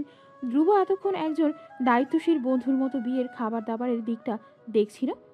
ধ্রুবর এমন খাটুনি দেখে আয়েশির বাবা রীতিমতো লজ্জায় মরে যাচ্ছেন। এত বড় লোক তাদের বিয়েতে এসেছে, সেই তো অনেক। মেহমান হয়ে তুমি কেন কাজ করছো? কাজ করার জন্য মানুষ তো আছে। চলো ওই দিকটা গিয়ে বিশ্রাম নাও। আঙ্কেল, আমি আপনার নিজের ছেলে হলে কি বলতেন? তাকে বিবারের এত কাজ ফেলে বিশ্রাম নেওয়ার কথা? আরে না না, তুমি তো আমার নিজের ছেলেই। আজ তোমার জন্য তো আয়েশি ও মৃদুল বাবার বিয়েটা হচ্ছে। আসলে তুমি এত পরিশ্রম করেছো দেখে খারাপ লাগছে। খারাপ লাগার কোনো কারণ নেই। আপনি কি বিশ্রাম নিন, আমি সব সামনে নেব। কি ভালো ছেলে, কথাবার্তা কত মার্জিত, একদম সোনার ছেলে। এরকম ছেলে আজকাল পাওয়া যায় নাকি? যেমন বড় মানুষ তেমনি তার বড় মন। বড় হও বাবা, অনেক বড় হও। কামরুল হাসান চলে গেলে ধ্রুবর ঠোঁটে বক্র হাসি ফুটে ওঠে। ধ্রুব কাউকে কল করে, কাজ হয়েছে? জি স্যার। আমি আসছি, গাড়ির দিকে নজর রাখো। Okay sir. ধ্রুব ফোন কেটে পকেটে পুরে নিল। অতপর সবার আরক্ষে বেরিয়ে পড়ল বিয়ে বাড়ি থেকে। আয়েশি তার জন্য অপেক্ষা করছে। মৃদুল আয়ুষকে তাড়া দিয়ে বলল, গাড়ির স্পিড বাড়িয়ে দে আইসু, আমাদের দ্রুত যেতে হবে, ও অপেক্ষা করছে। আয়ুষ বন্ধুর অস্থিরতা বুঝতে পেরে ব্যঙ্গাত্মক হেসে, আইসু সামনে তাকা। মৃদুলের চিৎকার শুনে আয়ুষ ঘাড় ঘুরিয়ে দ্রুত সামনে তাকালো। একটা ট্রাক গাড়ির সামনে চলে আসতেই আয়ুষ হন্তদন্ত হয়ে গাড়ির স্টিয়ারিং ঘুরিয়ে নিল। কিন্তু ততক্ষণে যা দুর্ঘটনা হওয়ার হয়ে গেছে। একটা মালবাহী বিশাল ট্রাক এসে ধাক্কা খেয়েছে মৃদুলদের গাড়িতে। সঙ্গে সঙ্গে গাড়ির সামনের কাচ ফেটে চৌচির হয়ে গেছে। সমস্ত ভাঙা কাচ মৃদুল ও আয়ুষের মুখে ঝড়ের বেগে ঢুকে গেছে। একটা বড় ভাঙা কাচের টুকরো আয়ুষের গলায় বিঁধে যেতেই আয়ুষ দুবার গা ঝাঁকুনি দিয়ে উঠল। তারপরই ক্রমশ তার গা ঠান্ডা হয়ে গেল। আইসু, এ আইসু, উঠ না রে। এ আইসু, মৃদুল ব্যথার জ্বালায় কুকড়ে গেল। আইসি। মৃত্যুপথের যাত্রায় মৃদুলের মনে পড়ল প্রিয়তমার হাসি মাখা মুখটা। প্রিয়তমা অপেক্ষা করছে বরবেশে মৃদুলকে দেখতে। কিন্তু সে কি জানে তার আর বরবেশে মৃদুলকে দেখা হবে না। সে দেখবে এক রক্ত সমুদ্রে স্নান করে আসা এক নতুন মৃদুলকে, যার গায়ের প্রতিটা অংশ আঘাতের শতচিহ্ন। আইসি রক্তাক্ত মৃদুলকে দেখে কি করবে তখন? মৃদুলের গলা জড়িয়ে ধরে কেঁদে উঠবে? মরার আগে একবার বলবে কি, মৃদুল, আমি তোকে ভালোবাসি, ভীষণ ভালোবাসি। এতটা ভালো বোধ হয় আমি আর কাউকে এখনো বেশি উঠতে পারিনি। না না, শেষবারের মতো আয়েশির মুখে ভালোবাসা শব্দটা শুনতে হলো আয়েশির কাছে যেতে হবে। আয়েশি কোলে মাথা রেখে তার মরণ হলে সুখের মরণ। মৃদুল অনেক কষ্ট নিয়ে গাড়ি থেকে নেমে দাঁড়ালো। তাকে যে কোনো মূল্যেই পৌঁছাতে হবে আয়েশির কাছে। তার আয়েশি অপেক্ষা করছে তার জন্যে। সে যদি আজ না যায়, আয়েশি মরে যাবে। জীবিত থেকেও জ্যান্ত লাশ হয়ে যাবে তার প্রিয়তমা। মৃদুল বিড়বিড় করে আয়েশির নাম জপতে জপতে এগিয়ে গেল ব্রিজ ধরে। কিন্তু কারো ধাক্কায় মুখ থুবড়ে পড়ে গেল মাটিতে। মাটিতে আঘাত পেয়ে নাক ফেটে রক্ত ছিটকে রাস্তায় পড়ল। মৃদুল ব্যথায় চিৎকার করে উঠল। তবুও মৃদুল হার মানল না। উঠে দাঁড়ানোর চেষ্টা করতে গায়ের শক্তিতে কুড়িয়ে উঠতে পারল না। মুখ থুবড়ে পুনরায় পড়ে গেল মাটিতে। একটু দূরেই পড়ে আছে মৃদুলের মোবাইল। মৃদুল শেষ ভরসা এই মোবাইল। আয়েশিকে ফোন করে বলবে সে তার মৃদুল কষ্ট পাচ্ছে, সে মরে যাচ্ছে। আয়েশি একবার যেন এসে যেন তার মাথায় হাত বুলিয়ে দেয়। মৃদুল কষ্ট পেয়ে মরতে চায় না। আয়েশির কোলে মাথা রেখে সুখের মরণ মরতে চায়। মৃদুল হামাগুড়ি দিয়ে এগিয়ে গেল পড়ে থাকা মোবাইলের দিকে। কিন্তু আটকে গেল সে। বুট জুতো পরিধানকারী কেউ পা দিয়ে পিষে ধরল মৃদুলের ডান হাত। অতপর চোখ মেরে দেখল এই পৃথিবীর এক পাষণ্ড বিশ্বাসঘাতককে। ধ্রুব, তুমি? মৃদুল বিস্ময়ে কথা বলতেই ফুরে গেল। চোখের কোণ ঘেঁষে গড়িয়ে পড়ল অশ্রুবিন্দু। ধ্রুব ঠোঁট টেনে হেসে পা দিয়ে আরো হিংস্রভাবে চেপে ধরল মৃদুলের হাতখানা। মৃদুল ব্যথায় সজোরে কুকিয়ে উঠল। ব্যথায় তার শরীর বেঁকে আসছে। ধ্রুব মৃদুলের হাতে পা রেখে মৃদুলের পাশে বসল। মৃদুলের মুখ নাক দিয়ে গল গল করে রক্ত পড়ছে। ঠোঁটে নাকের নিচে রক্ত জমে আছে। ধ্রুব কিছুটা রক্ত আঙুল দিয়ে নিচের হাতে নিল। অতপর সেই রক্ত দিয়ে রাঙিয়ে দিল মৃদুলের কপাল। মৃদুল চোখ খিচে নিল। ধ্রুব বলল, যন্ত্রণা হচ্ছে বন্ধু? মৃদুল এখনো ফ্যাল ফ্যাল চোখে চেয়ে বিশ্বাস করতে ভীষণ কষ্ট হচ্ছে। তার এত ভালো একজন বন্ধু তার সাথে বিশ্বাসঘাতকতা করেছে। আমি তোমায় বিশ্বাস করেছিলাম। মৃদুল বোকা ছেলে, এত বড় হয়েছ অথচ মানুষ চিনতে পারলে না এখনো। আমি হলাম ধ্রুব, যে কখনো কারো বিশ্বাসের যোগ্য না। তার জন্মই হয়েছে ধোঁকা দেবার জন্য। যার জন্ম হলো এই পৃথিবীর জন্য কলঙ্ক। অশুভ লগ্নে তার জন্ম। সে যেখানে নজর রাখে তাই হয়ে ওঠে অশুভ। যেদিন আমি জন্ম নিয়েছি পুরো পৃথিবী সেদিন কেঁদেছে, বিক্ষোভ মিছিল করেছে। তোমাকে করতে হবে মৃদুল। ধ্রুব মানেই পাহাড়সম অস্ত্র। যে ধ্রুবকে ভালোবেসেছে সে নিজ ইচ্ছে অস্ত্রকে আপন করেছে। তুমি আমি বিশ্বাস করে ভুল করেছ, মহা ভুল করেছ। এখন এই ভুলের মাসুল তো গুনতেই হবে তোমার। মৃদুল শেষবারের মতো বলল, আমায় ছেড়ে দাও ধ্রুব। আয়েশি অপেক্ষা করছে আমার জন্য। আমি আজ না গেলে ও মরে যাবে ধ্রুব। প্লিজ ধ্রুব, আমাকে ছেড়ে দাও। আজকের পর থেকে আয়েশি শুধু আমার জন্য অপেক্ষা করবে, আমার জন্য মরবে, আমার জন্য বাঁচবে। তার প্রতিটা শ্বাস জুড়ে শুধু আমি থাকব। তার প্রতিটা দোয়া জুড়ে আমার নাম থাকবে। আমার নাম এই ধ্রুবর নাম। কিন্তু কিন্তু তার জন্য তো তোকে মরতে হবে। তুই না বলে আমার সমস্ত প্ল্যান খেটে হয়ে যাবে। ধ্রুব নিজে ধারালো নখ চেপে ধরল মৃদুলের গলায়। নখের আঁচড়ে মৃদুলের গলা কেটে রক্ত বের হলো। মৃদুল ছটফট করতে লাগলো। মৃদুলের যন্ত্রণা দেখে ধ্রুবর সুখ সুখ অনুভব হতে লাগলো। ধ্রুবর চোখে খেলা করতে লাগলো হিংস্রতার রক্ত। ধ্রুবর চোখের সাদা অংশ লাল টকটকে হয়ে এলো। ধ্রুব পাশে দাঁড়িয়ে থাকা ট্রাককে ইশারা করলো। ট্রাকের ড্রাইভার ইশারা বুঝে মাথা হেলালো। ধ্রুব সরে এলো মৃদুলের থেকে। মৃদুল তখন অর্ধমৃত, শরীর ছেড়ে দিয়ে মাটিতে পড়ে আছে সে। হঠাৎ ট্রাকের সামনে বাতি জ্বলে উঠতে দেখে মৃদুলের গলা শুকিয়ে এলো। হামাগুড়ি দিয়ে পালিয়ে যেতে চাইল ট্রাকের সামনে থেকে, তবে তার ভাগ্য আর তার সহায় হলো না। ট্রাক মৃদুলের গায়ের উপর দিয়ে চলে গেল। মালবাহী ভারী ট্রাকের নিচে চাপা পড়ে মৃদুলের গা থেতলে গেল। মৃদুল কিছুক্ষণ গলা কাটা মুরগির ন্যায় ছটফট করে সেখানেই মৃত্যুবরণ করলো। ধ্রুব মৃদুলের মৃতদেহের দিকে চেয়ে হাসলো আবার। মৃদুলকে দেখতে ভীষণ সুন্দর লাগছে। ধ্রুব একটা ভেজা টিস্যু দিয়ে হাতের রক্তটুকু মুছে নিল। তার পাশে থাকা পোষা মানুষরূপী কুকুরকে বলল, ফোন করে প্রেমিকাকে জানিয়ে দাও তার প্রেমিকের নিষ্ঠুর মৃত্যুর কথা। এও জানিয়ে দাও তার আরেক প্রেমিক আসছে, তাকে লুট করে নিয়ে যাবে। বিয়েতে বর আসেনি, কি যে লজ্জার কথা। মেয়ের দোষ আছে বোধ হয়। মেয়ের চরিত্রে কি দোষ আছে? হবে হয়তো। আজকালকার মেয়ে বাবা, দেখো গিয়ে কোথায় কোন নাগরের সাথে ফষ্টি নষ্টি করছে। বিয়ের দিন বর জানতে পেরে গেছে লুতুপুতুর কথা, তাই বিয়েতেই আসেনি। হায় আল্লাহ, এখন এই মেয়ের কী হবে? কে বিয়ে করবে এই কলঙ্কিনী মেয়েকে? আশপাশের মানুষজনের এসব কানাঘুষে সবাই কানে আসছে আয়েশির। তবুও আয়েশি চুপ করে বসে আছে চেয়ারে। কারো কথার উপর টুস শব্দটি অবধি করছে না। করবে কেন? সে জানে মৃদুল আসবে। মৃদুল তাকে কথা দিয়েছে, মৃদুল কখনো তার কথার খেলাপ করবে না। আয়েশি জানে তার মৃদুল আসবে। আসবে মৃদুল। আয়েশি বোন আমার, ঘরে চল। আর কতক্ষণ এভাবে অপেক্ষা করবি? মৃদুল আসার হলে এতক্ষণে এসে যেত। সে আসবে ভাই, আমি জানি সে আসবে। তুষার জানে তার বোন পাগলের মতো মৃদুলকে ভালোবাসে। তুষার গেল না, চুপ করে দাঁড়িয়ে রইল বোনের পাশে। অবশেষে আয়েশির অপেক্ষার অবসান হলো। সদর দরজা পেরিয়ে ৫-৬ জন মানুষ প্রবেশ করলো। সবার সামনে রয়েছে ধ্রুব স্বয়ং। তার চোখ মুখ অন্ধকার, চোখের পাপড়ি ভেজা। তাদের সবার মাথায় বহন করা একটি স্ট্রেচার। স্ট্রেচার? স্ট্রেচার কেন? আয়েশি পাগল হয়ে গেল। চেয়ার ছেড়ে উঠে দ্রুত তাদের দিকে এগিয়ে গেল। তোমরা স্ট্রেচার এনেছো কেন বিয়ে বাড়িতে? হ্যাঁ, এই স্ট্রেচারে কে শুয়ে আছে? আয়েশি পাগলের ন্যায় ব্যবহার করছে। পায়ের ওপর ভর দিয়ে পা উঁচু করে স্ট্রেচারে শুয়ে থাকা মানুষকে দেখতে চাইছে, তবে দেখতে পারছে না। স্ট্রেচারে শুয়ে থাকা মানুষটাকে সাদা কাপড় দিয়ে মোড়ানো। দুজন মহিলা এসে আয়েশিকে আটকালেন। আয়েশিকে জোরপূর্বক সদর দরজা থেকে সরিয়ে আনেন। আয়েশি হাত পা ছুড়ছে, নিজেকে ছাড়াবার জন্য মহিলাদের হাতে শরীরে আঁচড় কাটছে, বারবার বলছে, ছেড়ে দাও আমায়। আমার মৃদুল কই? সে আসেনি কেন? এই লাশবাহী অলুক্ষণে স্ট্রেচার কেন আমার বিয়েতে এলো? ছেড়ে দাও আমায়, আমার মৃদুল কোথায়? মহিলারা আয়েশিকে শক্ত করে ধরে রেখেছে, নড়তে দিচ্ছে না।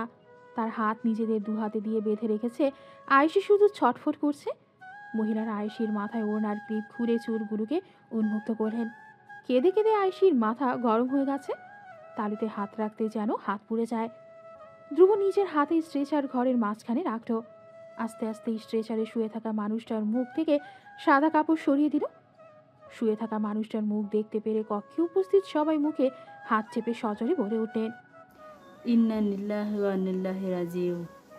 মৃদুল ভীষণ আরামে শুয়ে আছে স্ট্রেচারে, মুখ হা করা, চোখ খুলে রাখা। স্ট্রেচারে শুয়ে থাকা মানুষটাকে দেখে আয়েশির ছটফটানি এক মুহূর্তেই বন্ধ হয়ে গেল। আয়েশি কতক্ষণ নিস্তেজ হয়ে চেয়ে রইল মৃদুলের লাশের দিকে। চোখের পাতা ফেলল না কয়েক মুহূর্ত। কান্না থেমে গেছে তার। চুপচাপ শুধু দূর থেকে দেখেই যাচ্ছে মৃদুলকে।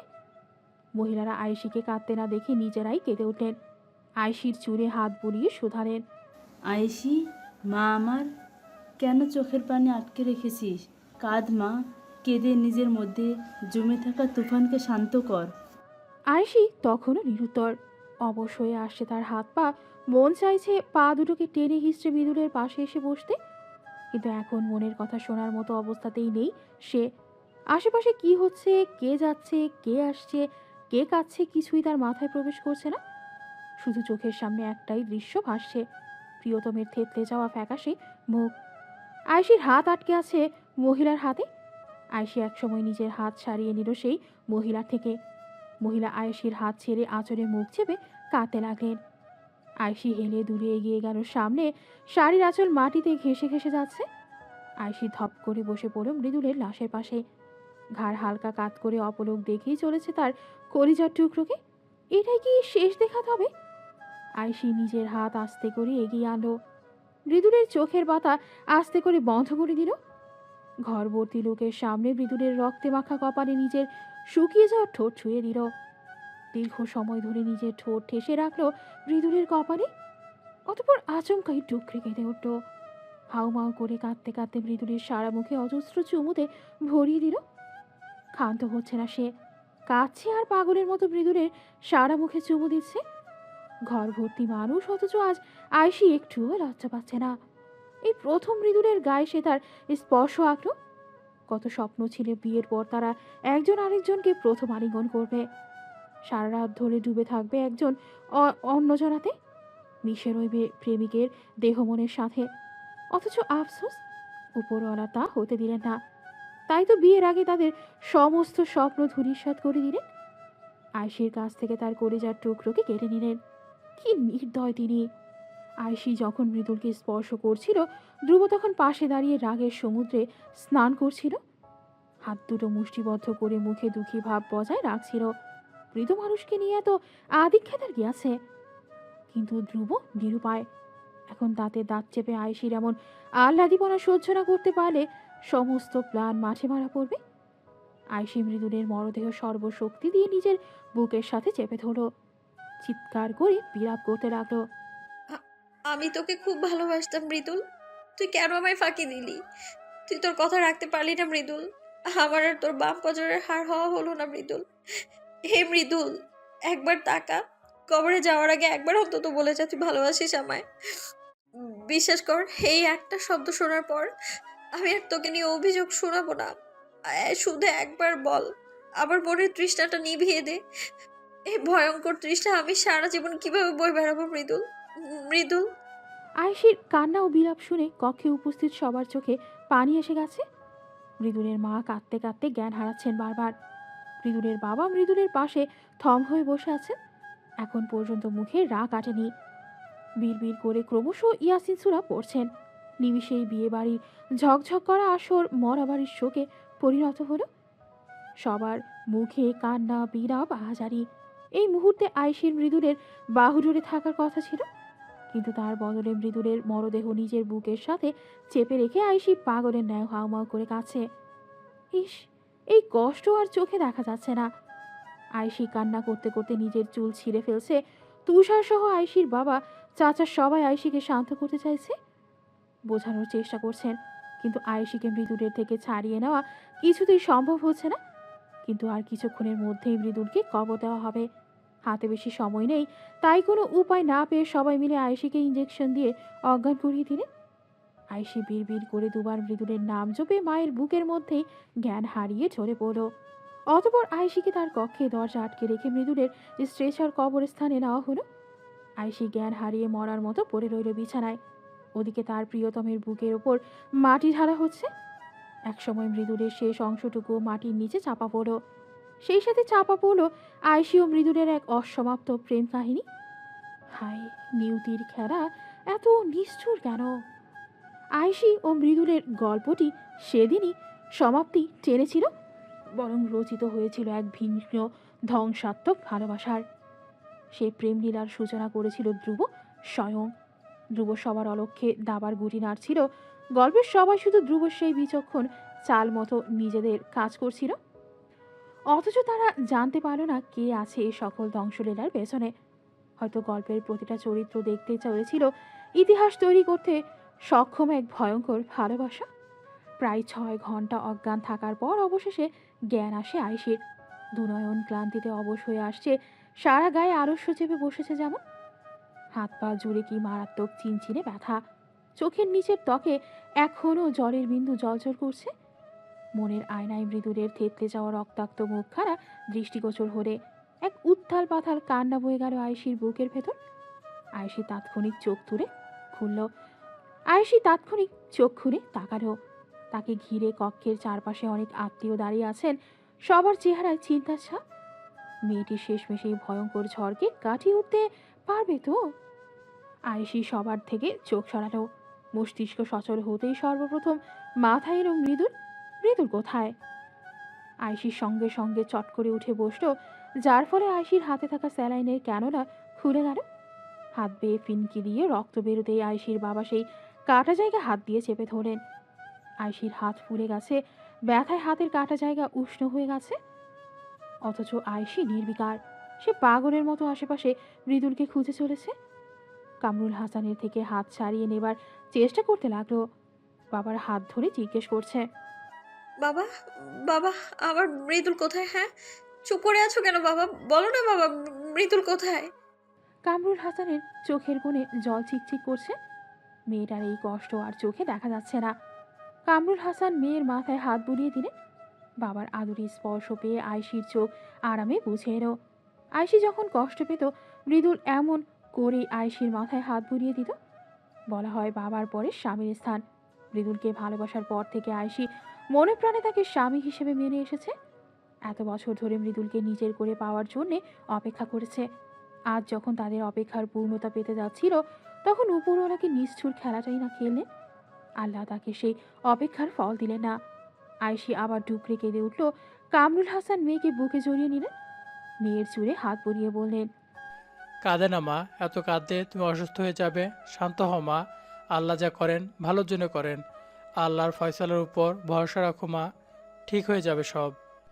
আয়েশি বাবার শার্ট হাতের মুঠোয় মুচড়ে ধরে কেঁদে কেঁদে বলল, যে ভালো আমার কাছ থেকে আমার সবচেয়ে প্রিয় জিনিসকে কেড়ে নেয়, সে ভালো আমার দরকার নেই বাবা। আমি আর পারছি না বাবা। মৃদুল কেন ফাঁকি দিল বাবা? সে বলেছিল সে আসবে, কিন্তু দেখো না, সে কথা রাখলো না। সে আমায় একটুও ভালোবাসেনি বাবা, একটুও না। এক ছোট বাচ্চা নেয় হাউমাউ করে আয়েশি কাছে ভালোবাসা পাওয়ার জন্য কাতর হয়ে ভিক্ষা চাইছে ওপরওয়ালার কাছে। মৃদুল আর নেই। আয়েশির যেন তা বিশ্বাসই হচ্ছে না। মনে হচ্ছে এক্ষুনি মৃদুল আসবে, আয়েশির কানের কাছে দুষ্টুমি ভরা কণ্ঠে ফিসফিস করে বলবে, এত কাঁদছিস কেন পাগলি? ভালোবাসি তো। এই তো মৃদুল আয়েশিকে ভালোবাসি বলেছে। ইস, আয়েশির ভালোবাসা পাওয়ার তৃষ্ণা আরো বাড়িয়ে দিয়ে গেল এই নিষ্ঠুর প্রেমিক। তার হৃদয়কে এক টানে ছিঁড়ে যেন ছিন্ন বিচ্ছিন্ন করে ফেলল। ইস, এ হৃদয়ের জ্বালা আর সয় না। আয়েশি মৃদুলকে কখনো ক্ষমা করবে না। সে আয়েশিকে ভালোবাসার প্রতিশ্রুতি দিয়ে কি সুন্দর তাকে ছেড়ে চলে গেল। মৃদুলের কথা মনে পড়ায় আয়েশি আবার শব্দ করে কেঁদে উঠল। পাগলের মতো মাথার চুল খামচে ছিঁড়ে ফেলল কয়েক গোছা চুল। নিজেই নিজের হাত পায়ে আঁচড় কাটছে। মুখের ধারালো আঘাত লাগে, হাত অনেকখানি কেটে রক্ত বেরিয়ে গেল।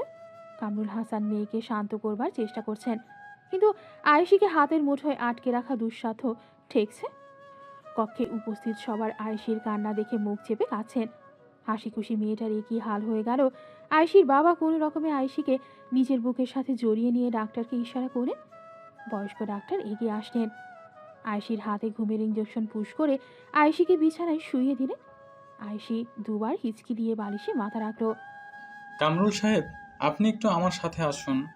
ডাক্তারের কথা শুনে কামরুল হাসান মেয়ের দিকে ভেজা দৃষ্টিতে চেয়ে ডাক্তারের পিছু পিছু কক্ষের বাহিরে এলেন। দেখুন কামরুল সাহেব, আয়েশি এখন মেজর এক ট্রমাতে আছে। যতদিন যাবে এই ট্রমা ক্রমশ খারাপ রূপ ধারণ করবে। এমনকি রোগী যে কোনো মুহূর্তে সুসাইড করতে পারে। যতদিন না পর্যন্ত আয়েশি মৃদুলকে ভুলতে পারছে, ততদিন আয়েশির মানসিক স্বাস্থ্য সুস্থ হবে না। কামরুল হাসান চিন্তিত হয়ে বললেন, মৃদুলকে কি কখনো আয়েশি ভুলতে পারবে? পারবে। কাঁটা দিয়ে কাঁটা যেমন করে তুলতে হয়, তেমন করে ভালোবাসা দিয়ে ভালোবাসার যন্ত্রণা ভোলাতে হয়। রোগীর পাশে সর্বক্ষণ একজন মানুষ থাকা দরকার, এমন একজন যে রোগীকে যথাসম্ভব সময় দিবে, তার মানসিক স্বাস্থ্য সুস্থ করে তুলতে সাহায্য করবে। আপনি কি বুঝতে পেরেছেন আমার কথা? কামরুল হাসান অবাক কণ্ঠে বিড়বিড় করলেন, এমন একজন ছেলে কোথায় পাবো? আপনি আছেন, আপনার স্ত্রী আছেন, আপনারা সবাই মিলে তাকে সাপোর্ট দেবেন। তবে হ্যাঁ, এই মুহূর্তে আপনার মেয়ের একমাত্র ওষুধ হলো এক সমুদ্রের ভালোবাসা। তার এমন একজন প্রেমিক দরকার যে মৃদুলের ভালোবাসা আয়েশির মন থেকে মুছে নতুন করে আয়েশিকে ভালোবাসতে শেখাবে। আয়েশিকে মৃদুলের চেয়ে বেশি আর কেউ ভালোবাসতে পারে? আছে একজন। চোখ কান খোলা রাখুন, যদি পেয়ে যান এমন কাউকে, তবে বিলম্ব না করে অতি শীঘ্রই আয়েশির বিয়ে দিয়ে দেন। সংসারের বেড়াজালে আটকে গেলে অতি শীঘ্রই মৃদুলকে ভুলে যাবে আয়েশি। ডাক্তার তার মতো চিকিৎসা দিয়ে চলে গেলেন। কামরুল হাসান চিন্তায় পড়ে গেলেন। ডাক্তারের কথা একেবারে ফেলে দেওয়া যাচ্ছে না, যুক্তি আছে তার কথায়।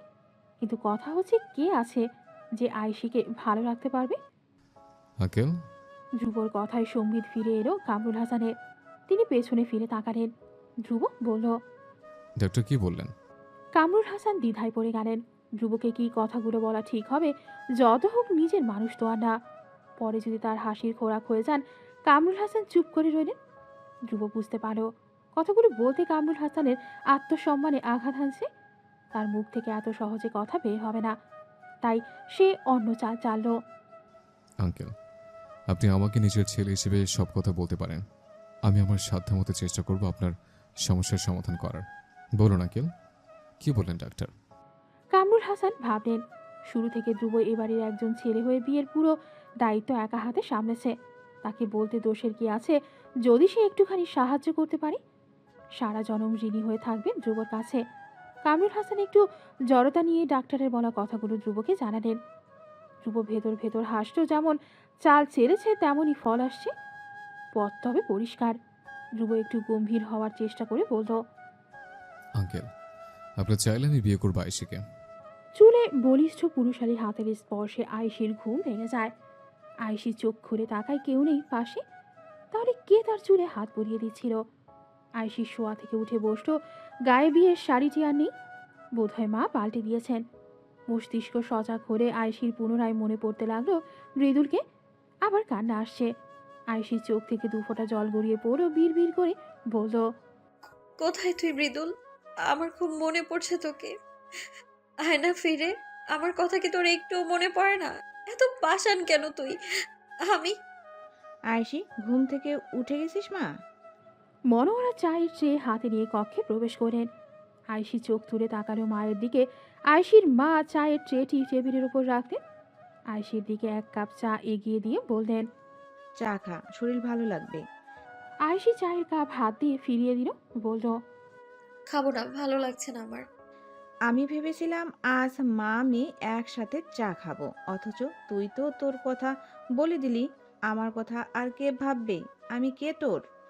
মায়ের অভিমানী অভিযোগ শুনে অন্য সময় হলে আয়েশি হাসত, অথচ আর তার ঠোঁট কোলে বেদনার ছাপ।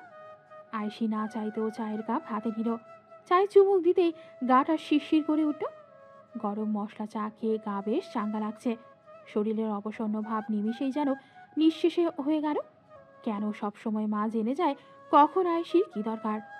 আয়েশির মা মেয়েকে এটা সেটা বলে ব্যস্ত রাখতে চাইছে। ডাক্তার বলেছেন আয়েশিকে যত ব্যস্ত রাখা যাবে আয়েশি তত দ্রুত মানসিক অবসাদ কাটিয়ে উঠতে পারবে। মনোয়ারা চলে গেলে আয়েশি হাঁপ ছাড়ে। মায়ের চোখে নিজেকে ভালো দেখাতে গিয়ে এতক্ষণ হাঁপিয়ে উঠছিল। আয়েশির মা আয়েশিকে বলে গেলেন, তোর বাবা তোকে খাবার টেবিলে যেতে বলেছে। আয়েশি প্রথমে মানা করতে চাইলেও বাবার কথা ভেবে আর মানা করতে পারেনি। তাই অবিন্যস্ত চুল হাত দিয়ে খোপা করে বাথরুমের কাজ সেরে খাবার ঘরের দিকে যায়। বসো মা। আয়েশিকে দেখতে পেয়ে কামরুল খুশিতে গদগদ হয়ে বললেন, মেয়ে যে তার কথা মতো খেতে এসেছে সেই তো অনেক। আয়েশিকে এই ট্রমা কাটিয়ে উঠতে চাইলে সবার সঙ্গে মিশতে হবে, একা থাকা কখনোই যাবে না। বাবার কথায় আয়েশি চুপচাপ চেয়ারে বসে পড়ল। খাবার খাওয়া শুরু করতে চাইলে কামরুল বাধা দেন, বললেন, আরও একজন আসবে, তার জন্য অপেক্ষা করো। আয়েশি অবাক হলো। কে আসবে নাস্তার সময়? একটু পর কলিং বেল বাজলো। কামরুল বলেন, আয়েশি, যাও দরজা খুলে আসো। আয়েশির ভালো লাগলো না বাবার কথা। মন মেজাজ ঠিক নেই, হাঁটতে একটুও ভালো লাগছে না, শুধু গা কাঁপিয়ে কান্না আসছে। চিৎকার করে কান্না করতে পারলে মনটা হালকা হতে পারত, অথবা আত্মহত্যা করে ফেললে রক্ষা মিলে যেত এই মরণ যন্ত্রণা থেকে। জীবিত থেকেও লাশ হয়ে বেঁচে থাকার চেয়ে একেবারে মরে যাওয়া ভীষণ সুখের। আয়েশি সদর দরজা খুলল, কিন্তু সে অবাক হলো ভীষণ। ধ্রুব এখানে কি করছে? ধ্রুবর সাথে আয়েশির মাত্র দুবার দেখা হয়েছে, তবে মৃদুলের মুখে বারবার ধ্রুবর কথা শুনেছে। মৃদুল বলেছে ধ্রুবর মতো ভালো আর শুদ্ধ মানুষ এই পৃথিবীতে নাকি দুটো হয় না। ভেতরে ঢুকতে দেবেন না? ধ্রুবর কথায় হুঁশ ফিরে আয়েশির। লজ্জায় আলুথালু হয়ে যায়। দ্রুত দরজার সামনে থেকে সরে দাঁড়িয়ে বলে, আসুন। ধ্রুব ভেতরে প্রবেশ করে। ধ্রুব ঘরে ঢুকে খাবার টেবিলে চেয়ার টেনে বসে যায়। আয়েশি ভীষণ অবাক হয়। এখন কি ধ্রুব তাদের সাথে নাস্তা খাবে? বাবা কি তবে তার কথাই বলেছিলেন? আয়েশি চুপচাপ টেবিলে বসে। খাবার খেতে খেতে ধ্রুব ও কামরুল নানা রকম কথা বলেছে। তাদের কথার শোরগোল আয়েশির কান জ্বালা করে। ধ্রুবর এখানে আসা মৃদুলকে হারানোর স্মৃতি আরও তাজা করে দিচ্ছে। আয়েশির আবার কান্না পাচ্ছে। ইচ্ছে করছে মাথার চুল খামচে ছিঁড়ে ফেলতে, গায়ের জামাটাও টুকটুক করে কেটে ফেলতে। মৃদুল কেন তাকে ছেড়ে চলে গেল? আয়েশি আর সহ্য করতে পারে না। অর্ধেক খাবার ছেড়ে উঠে যায়। কামরুল হাসান ধ্রুব থেকে চোখ সরিয়ে আয়েশির দিকে তাকান। খাবার ছেড়ে উঠে গেলে যে? আয়েশি এক পল ধ্রুবর দিকে চায়। ধ্রুব মাথা নিচু করে খাচ্ছে ও সুখী সুখী আওয়াজ তুলছে। আয়েশি বাবার দিকে চেয়ে বলে, আমার পেট ভরে গেছে, আমি রুমে যাচ্ছি, একটু একা থাকতে দাও আমায় প্লিজ। আয়েশি গটগট করে তার কক্ষে চলে যায়। ধ্রুব সেদিকে তাকায়। কামরুল হাসান গম্ভীর চোখে ধ্রুবর দিকে তাকান, বললেন, বিষয়টা মনে হয় না খুব সহজ হবে তোমার জন্য। ধ্রুব হাসল। আজ পর্যন্ত তার কাছে কোনো কিছুই অসম্ভব ঠেকেনি। সব কাজে সফল সে হয়েছে। সফল না হলে কিভাবে সফলতা ছিনিয়ে আনা যায় সেটাও ধ্রুবর জানা। ধ্রুব কামরুল হাসানের দিকে চেয়ে মুচকে হাসল, বলল, আপনি চিন্তা করবেন না, আমি আছি তো, সব সামলে নেব। সময়টা তখন মধ্যরাত। আয়েশি জানালার দিকে মুখ বাড়িয়ে চেয়ে আছে। আজ জ্যোৎস্না রাত। হাত বাড়ালেই যেন ছুঁতে পারা যায় জ্যোৎস্নার আলো। আয়শির চোখে জল। এমন কত জ্যোৎস্না মৃদুল ও আয়শি মিলে উপভোগ করেছে। জ্যোৎস্নার আলো গায়ে মেখে প্রেমে মত্ত হয়েছে। অথচ হায়, আজে সব স্বপ্নই হয়ে গেছে, এক দুঃস্বপ্ন। আয়শির চোখ বেয়ে টপ করে এক ফোঁটা জল গড়ালো। আয়শি বিড় করে বলল। মৃদুল, হঠাৎ এক দমকা হাওয়া আয়শির গা বেয়ে চলে গেল। আয়শি যেন শিউরে উঠল। বাতাস যেন আয়শির নাকে মুখে শীতলতা তৈরি করেছে। হঠাৎ কে যেন আয়শির কানের কাছে ফিস ফিস করে বলল। আয়েশি, আমি মৃদুল। তোর মৃদুল এসে গিয়েছে। আয়শি কেঁপে উঠল। পাগলের মতো চারপাশ লক্ষ্য করলো, না কেউ নেই। তবে এ কথা কে বলল?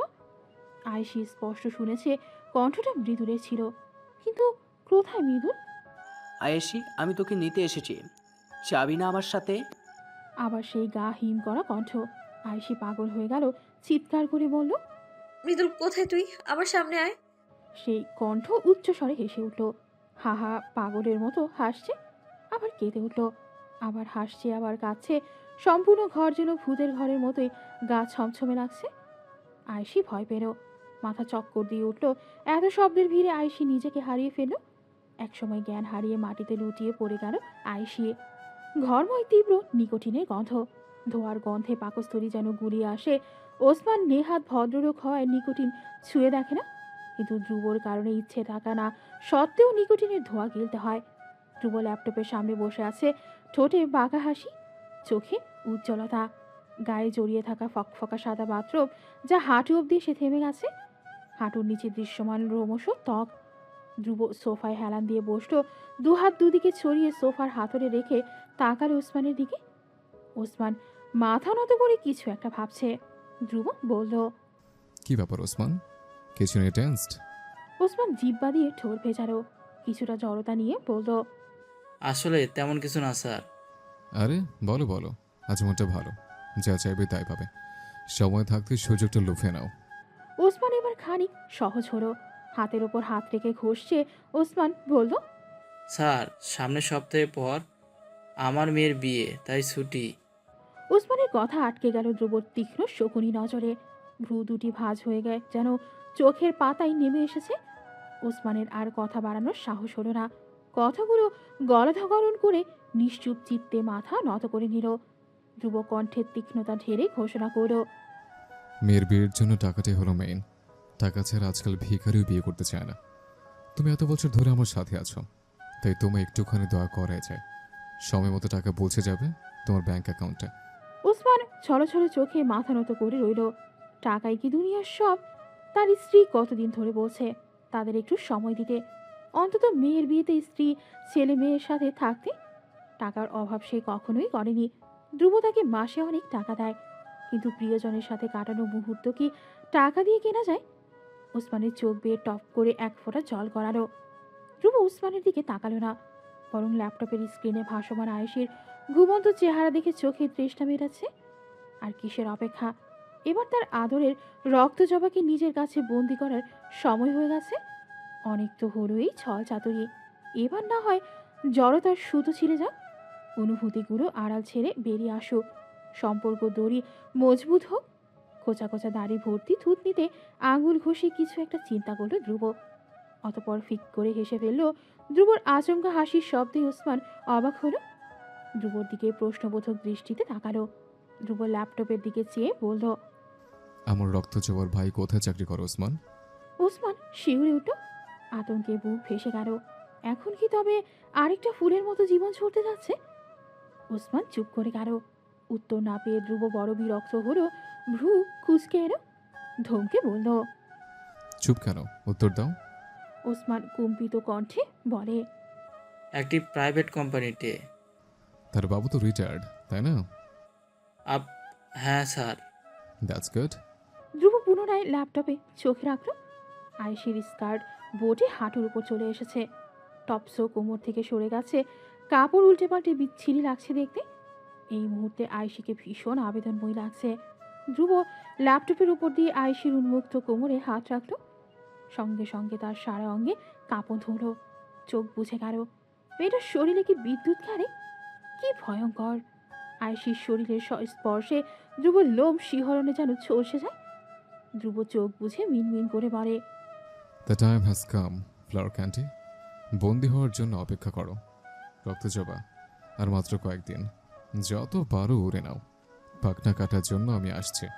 ওসমান শুধু চেয়ে থাকে এক মানসিক বিকারগ্রস্ত ভয়ঙ্করে লোকের পানে। আই এম সরি মিস্টার মাহবুব, কোম্পানির ইনফরমেশন লিক করার অপরাধে আপনাকে চাকরি থেকে বহিষ্কার করা হলো। বসের কথা শুনে তুষারের মাথায় যেন বজ্রপাত হলো। চোখে অন্ধকার দেখলো। তুষার উত্তেজিত হয়ে বলল, ইম্পসিবল, আমি এই ধরনের কাজ করিনি। গত 3 বছর ধরে আমি এই কোম্পানিতে চাকরি করছি। এই কোম্পানিকে নিজের দায়িত্ব বলে ভেবে এসেছি। আমি কেন এই কাজ করব? ট্রাই টু আন্ডারস্ট্যান্ড স্যার, আপনার কোথাও ভুল হচ্ছে। জিহাদ হোসেন গম্ভীর হয়ে কিবোর্ডে হাত চালালেন। তুষারকে সম্পূর্ণ অগ্রাহ্য করে বললেন, দুপুরের মধ্যেই রিজিগনেশন লেটার তোমার কাছে পৌঁছে দেব। ইউ মে গো নাও। তুষারের মুখ তেতো হয়ে গেল। দাঁতে দাঁত চেপে গেল ভয়ঙ্কর রাগে। যে অপরাধটি সে করেনি, সে অপরাধের সাজা কেন সে পাচ্ছে? তুষার আবার কিছু বলতেই যাচ্ছিল, কিন্তু বস চোখ গরম করে তাকালেন তুষারের দিকে। তুষার দমে এলো। চোখ দিয়ে আগুন ঝরিয়ে গটগট করে বেরিয়ে গেল বসের কক্ষ থেকে। তপ্ত দুপুর, সূর্যের ঝাঁঝালো আলো মেখে বিষণ্ণ মনে পার্কের বেঞ্চে বসে আছে তুষার। যন্ত্রণায় মাথা বোধহয় ফেটে যাচ্ছে। তুষার নখ খুঁড়ছে, মাথাটা ডানে কিছুটা হেলিয়ে রাখা। চিন্তা হচ্ছে নিজের জন্যে, পরিবারের জন্যে, সবার ভবিষ্যৎ জীবনের জন্যে। বাবা রিটায়ার্ড করেছেন আজ প্রায় 1 বছর। বেসরকারি বিশ্ববিদ্যালয়ে চাকরি করায় পেনশনের টাকাও পাওয়া হয়নি। বাবা রিটায়ার্ড করার পর সংসারের হাল ধরেছে তুষার। একা হাতে পুরো সংসার সামলেছে। ফসকে যাওয়া চাকরি মোটামুটি ভালো বেতনের ছিল, এখন এমন চাকরি কোথায় পাবে সে? তুষার গলা জ্বলছে।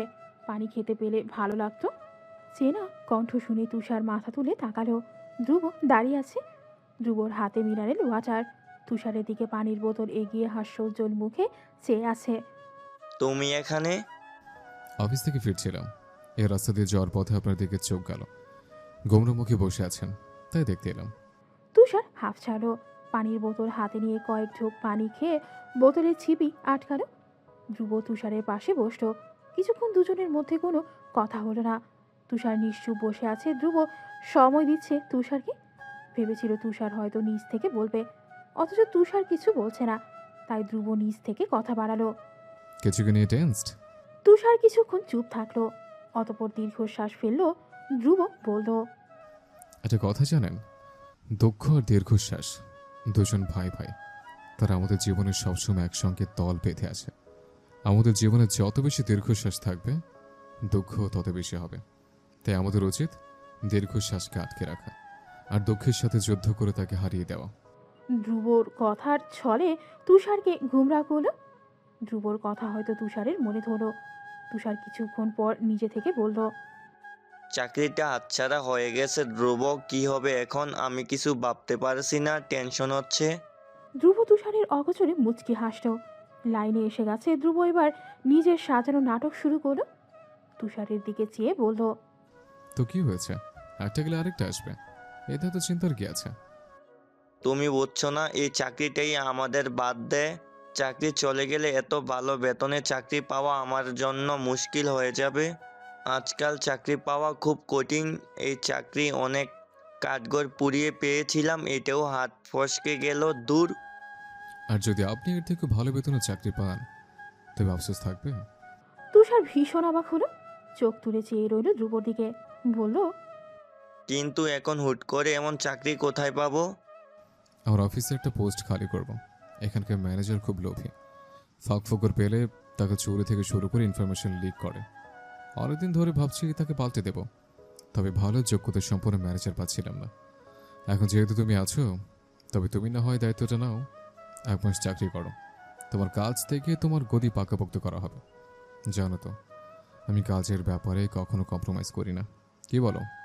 না না, তোমার কষ্ট করতে হবে না, আমি ঠিক ম্যানেজ করে নেব।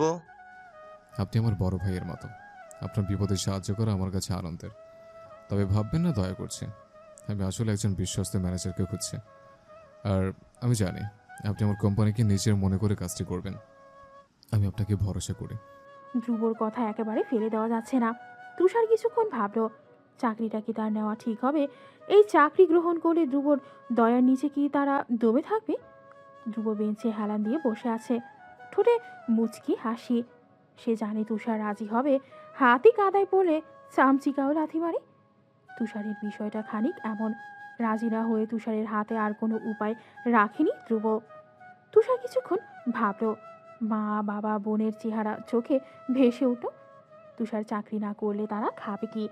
বোনেরও এখন অনেক টাকার ঔষধ লাগে, এত টাকা কোথায় পাবে সে? তুষার আর উচিত অনুচিত ভাবতে পারল না, চট করে রাজি হয়ে গেল। ধ্রুব হাসল, তুষারের কাঁধে হাত রেখে বলল, দ্যাটস গুড ডিসিশন। এখন আমি চাই, এখন আবার সেই ভূতুরে বাড়িতে প্রবেশ করতে হবে। কি আর করার। তুষার অবাক হলো, বলল, তোমার বাড়ি তো আসলেই সুন্দর, ভূতেরে বলছো কেন? ধ্রুব দুঃখ পাওয়ার ভান করে বলল, যে বাড়িতে লক্ষ্মী নেই সে বাড়িতে ভূতের বাড়ির মতোই। মানে তোমার মানেই? ধ্রুব মলিন হেসে বলল, না, কেউ নেই আমার, আমি একা। তাহলে বিয়ে করছো না কেন? ধ্রুব এবার মুচকি হাসল, বলল, যাকে ভালোবাসি সে তো অন্যের প্রেমে মজে আছে, তাকে ভালোবেসে দুঃখ পুষছে, কিন্তু আমার কোনো আফসোস নেই, আমি তাকে দূর থেকেই ভালোবাসবো।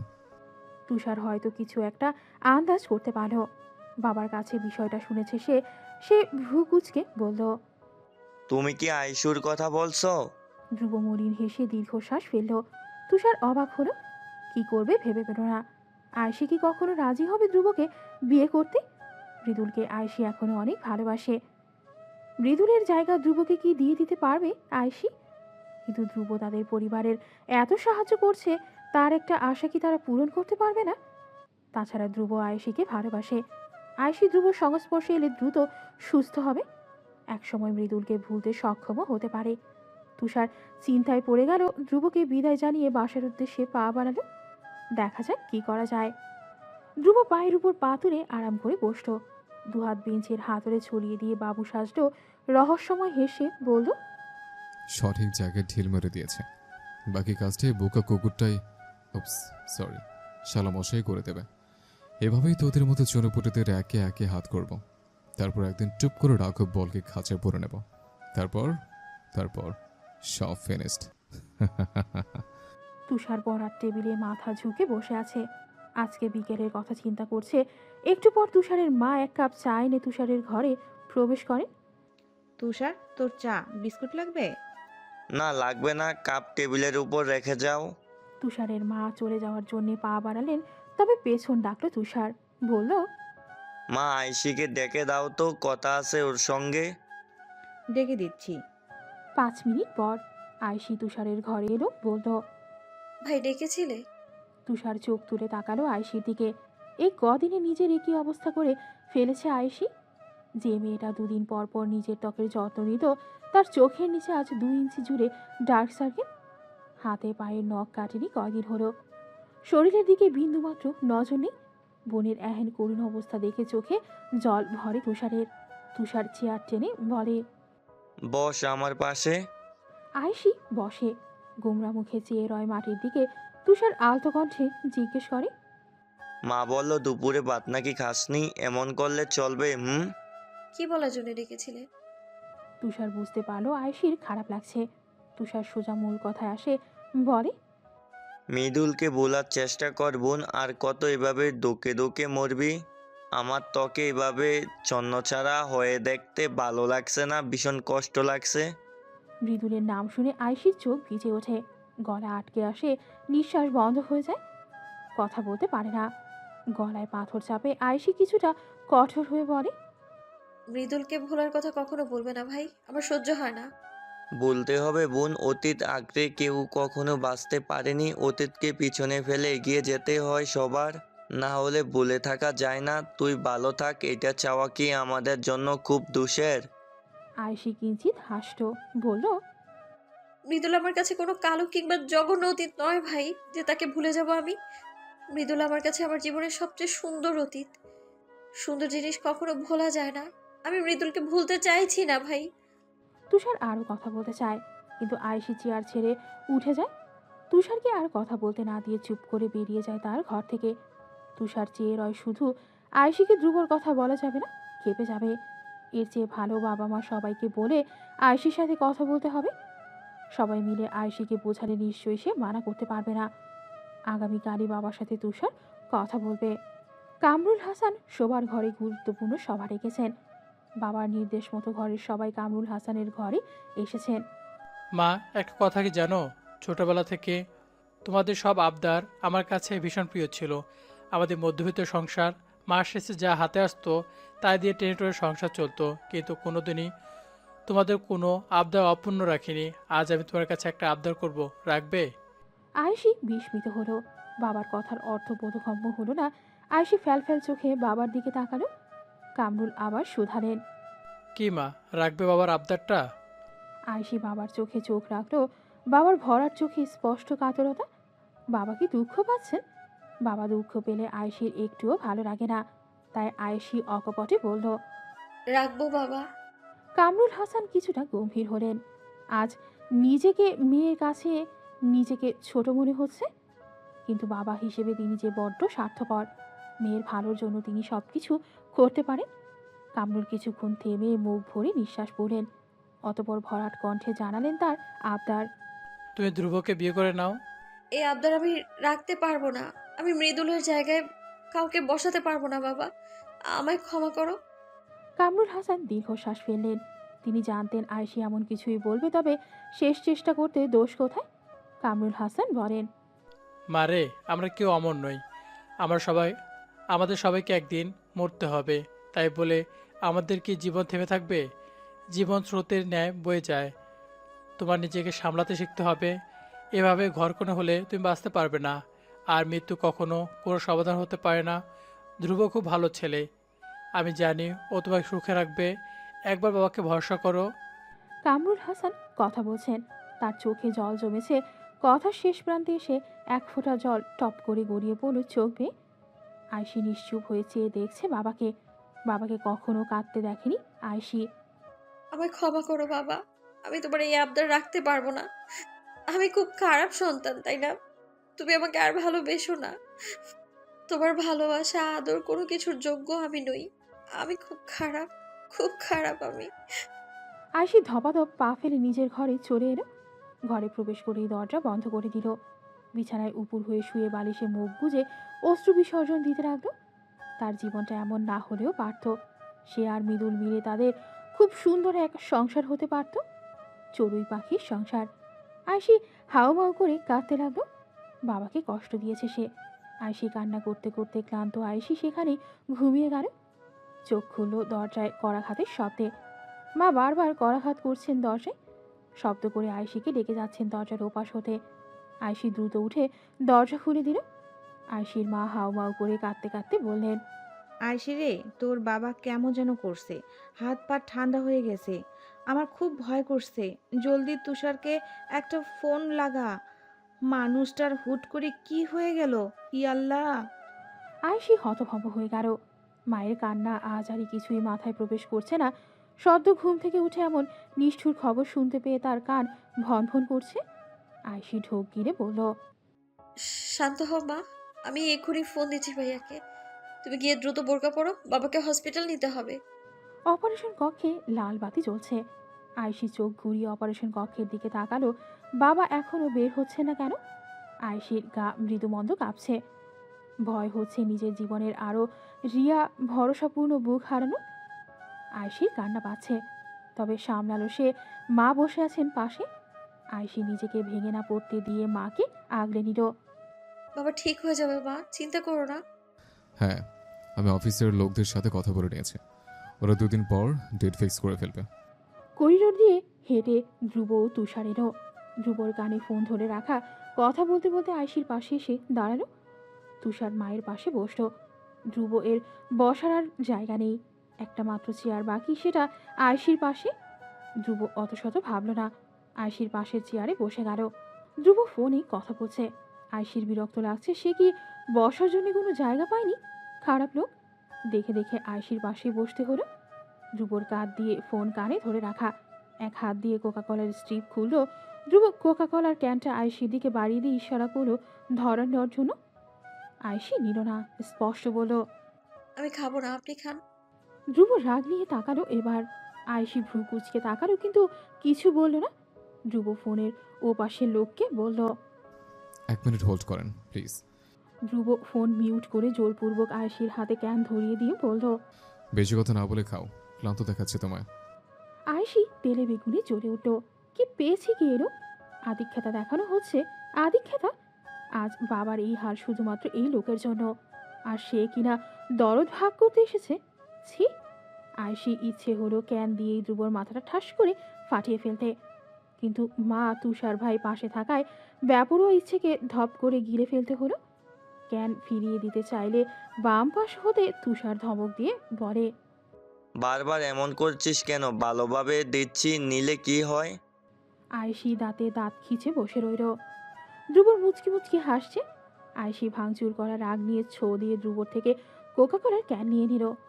ধ্রুব মুচকি হেসে এবার ফোনে কথা বলতে ব্যস্ত হয়ে গেল। আয়েশি একটু একটু করে কোকা কোলা খাচ্ছে আর অপারেশন কক্ষের দিকে তাকাচ্ছে। এত দেরি হচ্ছে কেন? তারা কি কোনো ষড়যন্ত্র করছে? বাবার হাত পা নাড়ি ভুড়ি কি সব আজই কেটে ফেলছে? ইস, কি সব ভাবছে আয়েশি। মৃদুল ঠিক বলতো, আয়েশি এখনো ম্যাচিউর হতে পারেনি। আয়েশি অন্যমনস্ক থাকাকালীন ধ্রুব ফোনে কথা বলতে বলতে আয়েশির হাত থেকে ক্যান নিয়ে তাতে চুমুক বসালো। আয়েশির ধ্যান ভাঙল। ধ্রুবর এমন কাজে হতভম্ব হয়ে পড়ল। ধ্রুব তার এঁটো খাচ্ছে, ছি! কিন্তু এ নিয়ে আয়েশি বেশি মাথা ঘামালো না। খেলে খাক, তার পেট খারাপ হবে। ওর কি তাতে, ফালতু লোক। অপেক্ষা করতে করতে একসময় চেয়ারে হেলান দিয়ে আয়েশি ঘুমিয়ে পড়ল। মাত্রাতিরিক্ত ঘুমের কারণে মাথা বারবার ভারসাম্য হারিয়ে সামনে ঝুঁকে যাচ্ছে। আয়েশি ঠিক মতো ঘুমাতে পারছে না। ধ্রুব এসব দেখে মুচকি হাসলো। আয়েশির মাথাটা নিজের কাঁধে বসালো। আয়েশি লম্বা করে হাই ফেলে ধ্রুবর কাঁধে মাথা রেখে ঘুমিয়ে গেল। ধ্রুবর কাছে মনে হচ্ছে আয়েশির মাথা তো মাথা নয়, যেন ফুলের পাপড়ি। এত নরম, একটুও ওজন নেই। ধ্রুব আয়েশির কপালের সামনে পড়ে থাকা চুল কানের পেছনে গুজে দিয়ে ফোনে কথা বলায় মন দিল। ফোনে কথা বললেও চোখ ঘুরিয়ে বারবার আয়েশির দিকে তাকাচ্ছে। একসময় বিরক্ত হয়ে ফোনই কেটে দিল। এখন তার রক্ত জবাকে দু চোখ ভরে দেখার সময়। আয়েশি, আয়েশি। ঘুমের মধ্যে আয়েশির বোধ হলো মৃদুল তাকে ডাকছে। আয়েশি চট করে উঠে বসলো। মৃদুল, মৃদুল। বলেই আশেপাশে খুঁজতে লাগলো। ধ্রুব হয়তো বুঝতে পেরেছে বিষয়টা। ধ্রুব আয়েশিকে শান্ত করতে বলল। আমি আমি ডেকেছিলাম। আয়েশি ক্যান্টিন থেকে একটা মিনারেল ওয়াটার কিনল। বিল মেটাতে গেলে ধ্রুব আগে আগে বিল পে করে ফেলে। আয়েশি রেগে গিয়ে বলে। আপনি কেন বিল দিলেন? আমি কি ফকির? টাকা নেই আমার কাছে? আপনার টাকা আছে দেখে জনে জনে বিলিয়ে বেড়াবেন? আমার টাকা পয়সা সম্পত্তি সবকিছু আমার হবু স্ত্রীর জন্য। সে চাইলে প্রাণটা উৎসর্গ করতে পারে, করবো নাকি? হ্যাঁ করুন, করে মরে যান, খুশি হব আমি। আয়েশির চোখে চোখ রাখলো, বলল। আমি কখনো একা মরবো না রক্ত যাব। মরলে তোমার সাথে নিয়ে মরবো। আমি মরে গেলে তুমি অন্য কারো হবে। আমার তো সহ্য হবে না, তাই আমিও শেষ, তুমিও শেষ। আয়েশি অবাক হলো। লোকটার কথার অর্থ ধরতে পারল না। ধ্রুব এত শক্ত করে আয়েশির হাত ধরে রেখেছে। আয়েশির হাতে কালশিটে দাগ পড়ে গেছে। ব্যথায় হাত বোধহয় অবশ হয়ে যাচ্ছে। আয়েশি চোখ খিচে ঠোঁট কামড়ে ধরে অস্ফুট সুরে বলল। আ- আমি ব্যথা পাচ্ছি। ধ্রুবর মস্তিষ্ক সচেতন হলো। চট করে আয়েশির হাত ছেড়ে দিয়ে সরে দাঁড়ালো। আয়েশি ছাড়া পেয়ে আঘাতপ্রাপ্ত হাত চেপে ধরল। লাল হয়ে গেছে জায়গাটা, টনটন করছে। আপনি কি পাগল? আমার হাত স্পর্শ করার সাহস কোথায় পেলেন আপনি? ধ্রুব মুখ এগিয়ে আনলো আয়েশির কানের কাছে। আয়েশি কিছুটা পেছালো। ধ্রুব হিসিয়ে বলল। অধিকার বোধ থেকে সাহসের সৃষ্টি প্রিয়তমা। আয়েশি কপাল কুঁচকে গেল। ঠিক কতটা নির্লজ্জ হলে বন্ধুর ভালোবাসাকে প্রিয়তমা বলা যায়? ধ্রুব সকল সীমানা ছাড়িয়ে যাচ্ছে। আয়েশি দাঁত খিচে বলে। ফালতু খারাপ লোক। খারাপের এখনো দেখছো নাকি? আমার আসল খারাপ রূপ তোমার রূহ অব্দি কাঁপিয়ে তুলবে। আমাকে আমার আসল রূপে ফিরে আসতে বাধ্য করো না। বিকেলে কামরুল হাসানের জ্ঞান ফিরেছে। ধ্রুব সহ সবাই কামরুল হাসানকে ঘিরে দাঁড়িয়ে আছে। আয়েশি কোথায়? ধ্রুব কেবিন থেকে বেরিয়ে গেল। চোখ ঘুরিয়ে আয়েশিকে খুঁজলো। ওই তো জানালার পাশে দাঁড়িয়ে আছে। ধ্রুব হেঁটে গেল। আয়েশি, তোমার বাবা তোমায় খুঁজছিলেন। আয়েশির চোখে জল ভরে চোখের কোল ছাপিয়ে অশ্রু গড়াতে চায়। আয়শি ঠোঁট চেপে ধরে কান্না আটকায়, তবে বেশিক্ষণ পারল না। একসময় কেঁদে ফেলে। ধ্রুব তাকায়। অন্যের জন্য আয়শিকে কাঁদতে দেখে ধ্রুবর ভালো লাগে না। আয়শির চোখের জলের কারণ হবে শুধু ধ্রুব। একমাত্র ধ্রুব আয়শিকে কাঁদাবে, হাসাবে, আর কেউ না।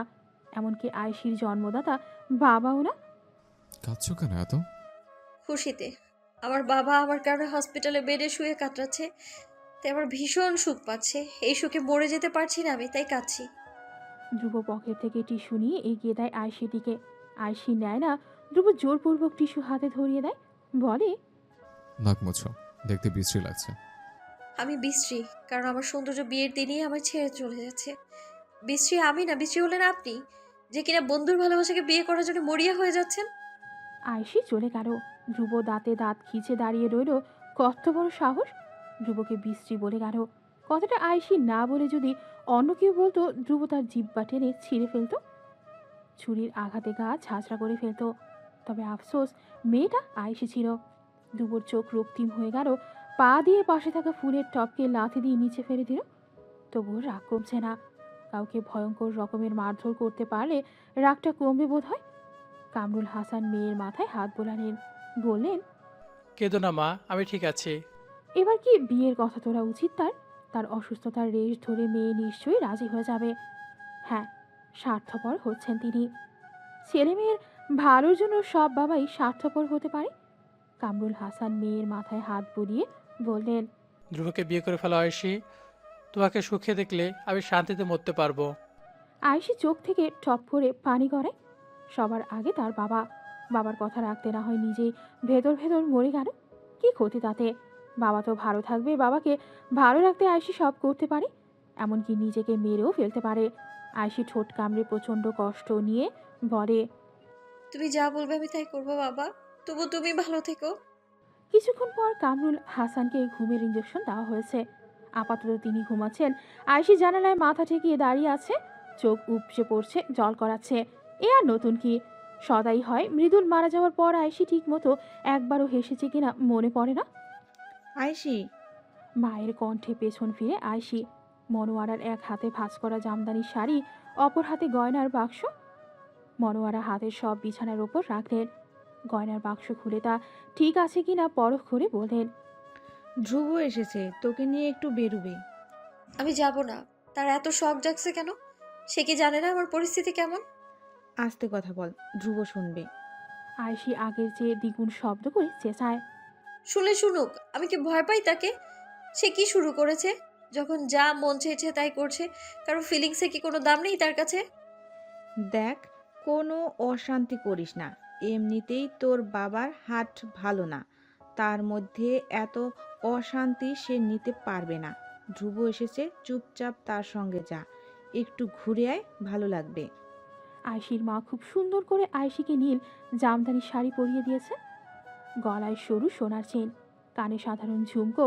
আয়শিকে দেখতে আজ খুব সুন্দর লাগছে। মনে হচ্ছে স্বর্গ থেকে কোনো পরী এ ধরায় নেমে এসেছে। দেখ কি সুন্দর দেখাচ্ছে আমার মেয়েকে। যা, ধ্রুব বসে আছে। আয়শির গা ছেড়ে দিয়ে হেঁটে যায় বসার ঘরের দিকে। ধ্রুব সোফায় বাবু হয়ে বসে আছে। ধ্রুবর সামনে আয়শির বাবা বসে হবু মেয়ের জামাইয়ের সাথে গল্প করছে। আয়শি বাবার পাশে এসে দাঁড়ায়। ধ্রুব আয়শির পানে চোখ তুলে তাকায়। সঙ্গে সঙ্গে তার চোখ আটকে যায়, ভস্ম হয়ে যায়, চলসে যায়। আয়শিকে আজ তার ভাবনার চেয়েও বেশি সুন্দর দেখাচ্ছে। ধ্রুবর বুক ধুকপুক ধুকপুক করে। কিছুক্ষণ পর নিজেকে সামনে নিয়ে ধ্রুব সোফা থেকে উঠে দাঁড়ায়। আয়শির পাশে দাঁড়িয়ে আয়শির হাত আঁকড়ে ধরে। আয়শির রাগ হয়, হাত ছাড়তে চায়, পারে না। ধ্রুব কামরুল হাসানের থেকে বিদায় নেয়। সদর দরজার দিকে হেঁটে যেতে যেতে আয়শির কানের কাছে ফিস ফিসায়, তোমায় আজ ভীষণ মনমোহিনী লাগছে রক্তচাপা। তোমার থেকে আজ আমার তোমার থেকে আজ আমার চোখ সরানো যাচ্ছে না। এত সুন্দর কেন তুমি? আয়শি দাঁত খিচে ওঠে। এত বেহায়া ছেলে আয়শি এ জন্মে দেখেনি। রাগ হচ্ছে ভীষণ। মন চাচ্ছে ধ্রুবকে এখনই এক কোপে খুন করে ফেলতে। ইস, যদি করা যেত, তবে আয়শি আজ ধ্রুবর এই বেহায়া ভালোবাসা থেকে মুক্ত হয়ে যেত। ধ্রুব আয়শি শহরের একটি নামি দামি ক্যাফেতে আসে। ধ্রুবকে দেখে ক্যাফের মালিক ব্যস্ত পায়ে ধ্রুবর পাশে এসে দাঁড়ায়। ধ্রুবর পা ধরে সালাম করে ধ্রুব বলে, কেমন আছো শাহাদাত? আজ আমারও আমার মিসেসের ভালো করে খাতিরদারি করো, বুঝলে? শাহাদাত তাৎক্ষণিক মাথা নেড়ে বলে। ধ্রুব আয়েশিকে নিয়ে আগে আগে হাঁটে, পেছন পেছন ক্যাফের মালিক হাসে। মালিকের মুখ শুকিয়ে আধখান হয়ে গেছে। আজ যেন কোনো অঘটন না ঘটে, না হলে ধ্রুবর হাত থেকে আজ কারো নিস্তার নেই, কারোই না। ধ্রুব চেয়ার টেনে বসলো। আয়েশির জন্য নিজের পাশের চেয়ার টেনে বলল। বসো। আয়েশি সেখানে বসলো না, একটু দূরে চেয়ার টেনে সেখানে বসলো। ধ্রুব দেখলো, রাগ হলো, খুন করতে ইচ্ছে হলো, কিন্তু এই দুঃসাহসিক কাজ করা মেয়েটা আয়েশি বলে রাগ গিরে ফেলতে হলো। মুখে জোরপূর্বক মুচকি হাসি টেনে মেনু কার্ড এগিয়ে দিল আয়েশির দিকে, বলল। ইচ্ছে মতো অর্ডার করো। আয়েশি মেনু কার্ড হাতে নিল না, বলল। অপেক্ষা করুন, আমার ভালো লাগছে না। আয়েশির খারাপ লাগছে শুনে ধ্রুব তৎপর উঠে পড়ল। চেয়ার ছেড়ে উঠে আয়েশির পাশে দাঁড়িয়ে কপালে হাত রেখে ব্যস্ত গলায় বলল। জ্বর নেই তো? না, জ্বর নেই। তাহলে খারাপ লাগছে কেন? আয়েশি ধ্রুবর থেকে কপালে হাত সরিয়ে নিয়ে বলল। আমি অসুস্থ না, খামোখা ব্যস্ত হবেন না। আমার এমনিই ভালো লাগছে না, দ্রুত বাসায় যেতে চাইছি আমি। ধ্রুব আসলে বুঝতে পেরেছিল আয়েশি ধ্রুবর সংস্পর্শ ভালো লাগছে না, কিন্তু আয়েশিকে একটুখানি ভালোবাসা দেখাতে এই ব্যস্ত হওয়ার ভান করল। তবে এবার বুঝতে পারছে আয়েশি ধ্রুবরই অতিরিক্ত ভালোবাসার কোনো প্রয়োজন নেই, বরং সে ধ্রুবর থেকে দূরে থাকলে ভালো থাকবে। কিন্তু ধ্রুবর থেকে দূরে থাকা যে অসম্ভব। ধ্রুবর যাকে মনে ধরে সে তাৎক্ষণিক ধ্রুবর খাঁচায় আটকে যায়। ধ্রুব যত ইচ্ছে তাকে ভালোবাসে, যখন ইচ্ছে হয় দূরে সরিয়ে দেয়, যখন ইচ্ছা হয় খুন করে ফেলে। সর্বোপরি সে মানুষটা তখন সম্পূর্ণ ধ্রুবর আয়ত্তে চলে আসে। কিন্তু আয়েশির বেলায় এই ঘটনার ঠিক উল্টোটা ঘটেছে। ধ্রুবর এত কষ্টতের পরেও আয়েশির মনে ধ্রুব নিজের জন্য একটুও ভালোবাসার উদ্রেক ঘটাতে পারেনি। এই না পারাকে কি বলে আখ্যায়িত করা যায়? ধ্রুবর ব্যর্থতা নাকি মৃদুলের ভালোবাসার জোর? শালায় মৃদুলের মধ্যে কি আছে যা ধ্রুবর মধ্যে নেই? মৃদুল মরে যাওয়ার পরও আয়েশিকে নিজের নামে দলিল করে রেখে গেছে। আয়েশির মনে মৃদুল নিজে একা সমস্ত জায়গা নিয়ে রাজার মতো বসে আছে। অন্য কাউকে সে জায়গা দখল করার বিন্দুমাত্র সুযোগ দিচ্ছে না। সারা মরে গিয়েও জিতে গেছে। ধ্রুব নিজে দেখে খাবার অর্ডার করেছে। ধ্রুব সবসময় হেলদি খাবার খায়, সবজি সালাদ খেয়েও ধ্রুব অভ্যস্ত। তবে আজ আয়েশি পাশে আছে বলে ধ্রুব সব আয়েশির পছন্দ মতো খাবার অর্ডার দিয়েছে। ধ্রুবর মুখে নিজের সব পছন্দের খাবারের নাম শুনে আয়েশি বিস্মিত। মৃদুল বাবা মা ভাই ছাড়া আয়েশির পছন্দের খাবারের নাম কেউ জানে না। তাহলে দুদিনের পরিচয় এই ধ্রুব কি করে জেনে ফেলল? আয়েশি কৌতূহল দমিয়ে না রাখতে পেরে প্রশ্ন করে বসল। আপনি কি করে আমার পছন্দের খবর জানলেন? ধ্রুব হাসে, টেবিলের উপর আড়াআড়ি হাত ভাঁজ করে আয়েশির মুখের দিকে ঝুঁকে আসে, চোখে চোখ রেখে গম্ভীর কণ্ঠে বলে। কারণ আমি তোমায় ভালোবাসি। আয়েশির দিল কাঁপে। মৃদুলের পর কেউ আয়েশিকে এই প্রথম এত নিঃসংকোচে ভালোবাসি বলেছে, কিন্তু তবুও সে মৃদুলের মতো আয়েশির হৃদয়ে কম্পন সৃষ্টি করতে পারেনি, তার মনের সমুদ্রে ঢেউ খেলাতে পারেনি। কারণ সে আয়েশির মৃদুল না, বরং সে অন্য কেউ, যাকে আয়েশি কখনো ভালোবাসতে পারবে না। ধ্রুব খাচ্ছে, আয়েশি শুধু চামচ নাড়ছে। ধ্রুব তা লক্ষ্য করতে পেরে নিজের ভাগের খাবার চামচে তুলে আয়েশির মুখের দিকে এগিয়ে আনলো, বলল। খাও। আয়েশি মানা করলো। ধ্রুব শূন্য না জোরপূর্বক আয়েশির মুখে খাবার গুজে দিয়ে বলল। না ছাড়া তোমার ডিকশনারিতে আর কোনো শব্দ আছে? যা জিজ্ঞেস করি তাতেই না না না। এত না না বলে কেন? বিয়ে হয়নি, বাচ্চা হয়নি, তারা কি নানা বানিয়ে দিচ্ছ? এটা ভালো না। আয়েশির রাগ হলো, দাঁতে দাঁত খিচে বলে। আজগুবি কথা কেন বলছেন? আমার এসব কথা পছন্দ না। সে তো আমাকেও তোমার পছন্দ না। এখন আমি কি তোমায় ছেড়ে দেব? হুম, নিঃশ্বাসে আটকে গেছে তুমি, তাই তো এত অপমান সহ্য করে এখনো তোমার কাছে পড়ে আছে।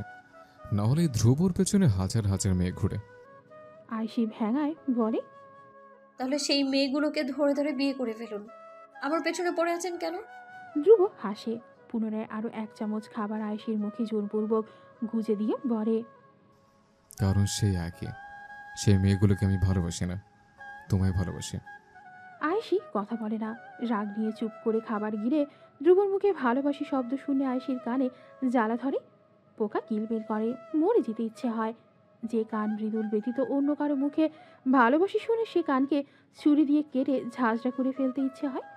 ধ্রুব আয়েশি একটা পার্কে এসে বসে। ধ্রুব এক ঠোঙা বাদাম কিনে আয়েশির হাতে দেয়। আয়েশি সেটা হাতে নিয়েই বসে থাকে, খায় না। ধ্রুব তা দেখে নিজেই বাদাম ভেঙে আয়েশিকে খাইয়ে দেয়। অনেকক্ষণ ধরে তারা বসে আছে, অথচ আয়েশি কোনো কথা বলছে না। ধ্রুব ভ্রু বাঁকায়। আয়েশিকে কি করে পটানো যায় তা ভাবে। হঠাৎ তার মনে পড়ে বাবার বলা কথা, মেয়ে মানুষের মন হলো মোমের তৈরি, তারা কষ্টের আগুন দেখলেই গলে যায়। ধ্রুব হাসে। সামনে দিয়ে এক ফুলের মালা হাতে এক পথশিশু হেঁটে গেলে ধ্রুব তাকে ডাকে। পথশিশু হাসি মুখে এগিয়ে আসে ধ্রুবর দিকে। পথশিশুর গা থেকে দুর্গন্ধ হয়ে ধ্রুবর গা ঘুরিয়ে আসে, কিন্তু আয়েশিকে পটাতে গেলে একটু কষ্ট তো করতেই হবে। ধ্রুব ঠোঁট চেপে সহ্য করে গন্ধ। পথশিশুর ময়লা চুলে হাত বোলাতেই হাত আঠা আঠা হয়ে যায়। তবুও ধ্রুব হাসি মুখে বলে। নাম কি তোমার? পথশিশু মিষ্টি হেসে বলে, সারা। সুন্দর নাম। মালা কত করে? 10 টাকা। আমি সবগুলো মালা নিব, 1000 দিব, চলবে? ধ্রুবর কথা শুনে আয়েশি এবং পথশিশু উভয়ই অবাক হয়। পথশিশু ভ্যাবাচাকা খেয়ে বলে, এত টাকা আপনি আমায় ধ্রুব কেন মুচকি দেবেন? হেসে বলে, আমার জীবনে ভালোবাসার খুব অভাব, তুই অন্যকে ভালোবাসতে আমার ভালো লাগে, তাই দিচ্ছে, চলবে না? ধ্রুবর কথা শুনে আয়েশি আর চোখে চায়। নিষ্পাপ পথশিশু ধ্রুবর চালাকি ধরতে পারে না, খুশি হয়ে বলে। খুব চলবো। পথশিশুর কণ্ঠে খুশি, মুখে উজ্জ্বলতা খেলে বেড়ায়। ধ্রুব পকেট থেকে 1000 টাকার নোট বের করে পথশিশুর হাতে ধরিয়ে দিয়ে বলে, নাও, এটা আমার পক্ষ থেকে তোমার জন্য ভালোবাসা। পথশিশু টাকা নিয়ে হাতের মালগুলো ধ্রুবকে দেয়। ধ্রুব নেয় না, বলে, আমার পাশে যে বসে আছে তাকে দাও, আর বলো প্রেসের কোলে মাথা রেখে ধ্রুব ইউহান শেখের সুখের মৃত্যু হোক। আয়েশি অবাক হয়ে তাকায় ধ্রুবটিকে। ধ্রুব ভ্রু বেঁকে চেয়ে রয় আয়েশির পানে। পথশিশু মুচকি হেসে মালার ডালা আয়েশির করে উপর করে দিয়ে হেসে বলে, এই ভালা মানুষ ধ্রুব সাহেব আপনার কোলে মাথা রাইখা সুখের মরণ হোক। আয়েশি নিশ্চুপ হয়ে পথশিশুর পানে চেয়ে রয়। শিশুটা কি সুন্দর হেসে হেসে কথা বলছে, অথচ এই নিষ্পাপ শিশুটা জানেই না সে আয়েশিকে না জেনে কত বড় অভিশাপ দিয়ে গেল। হায়, কি নিষ্পাপ তার মন।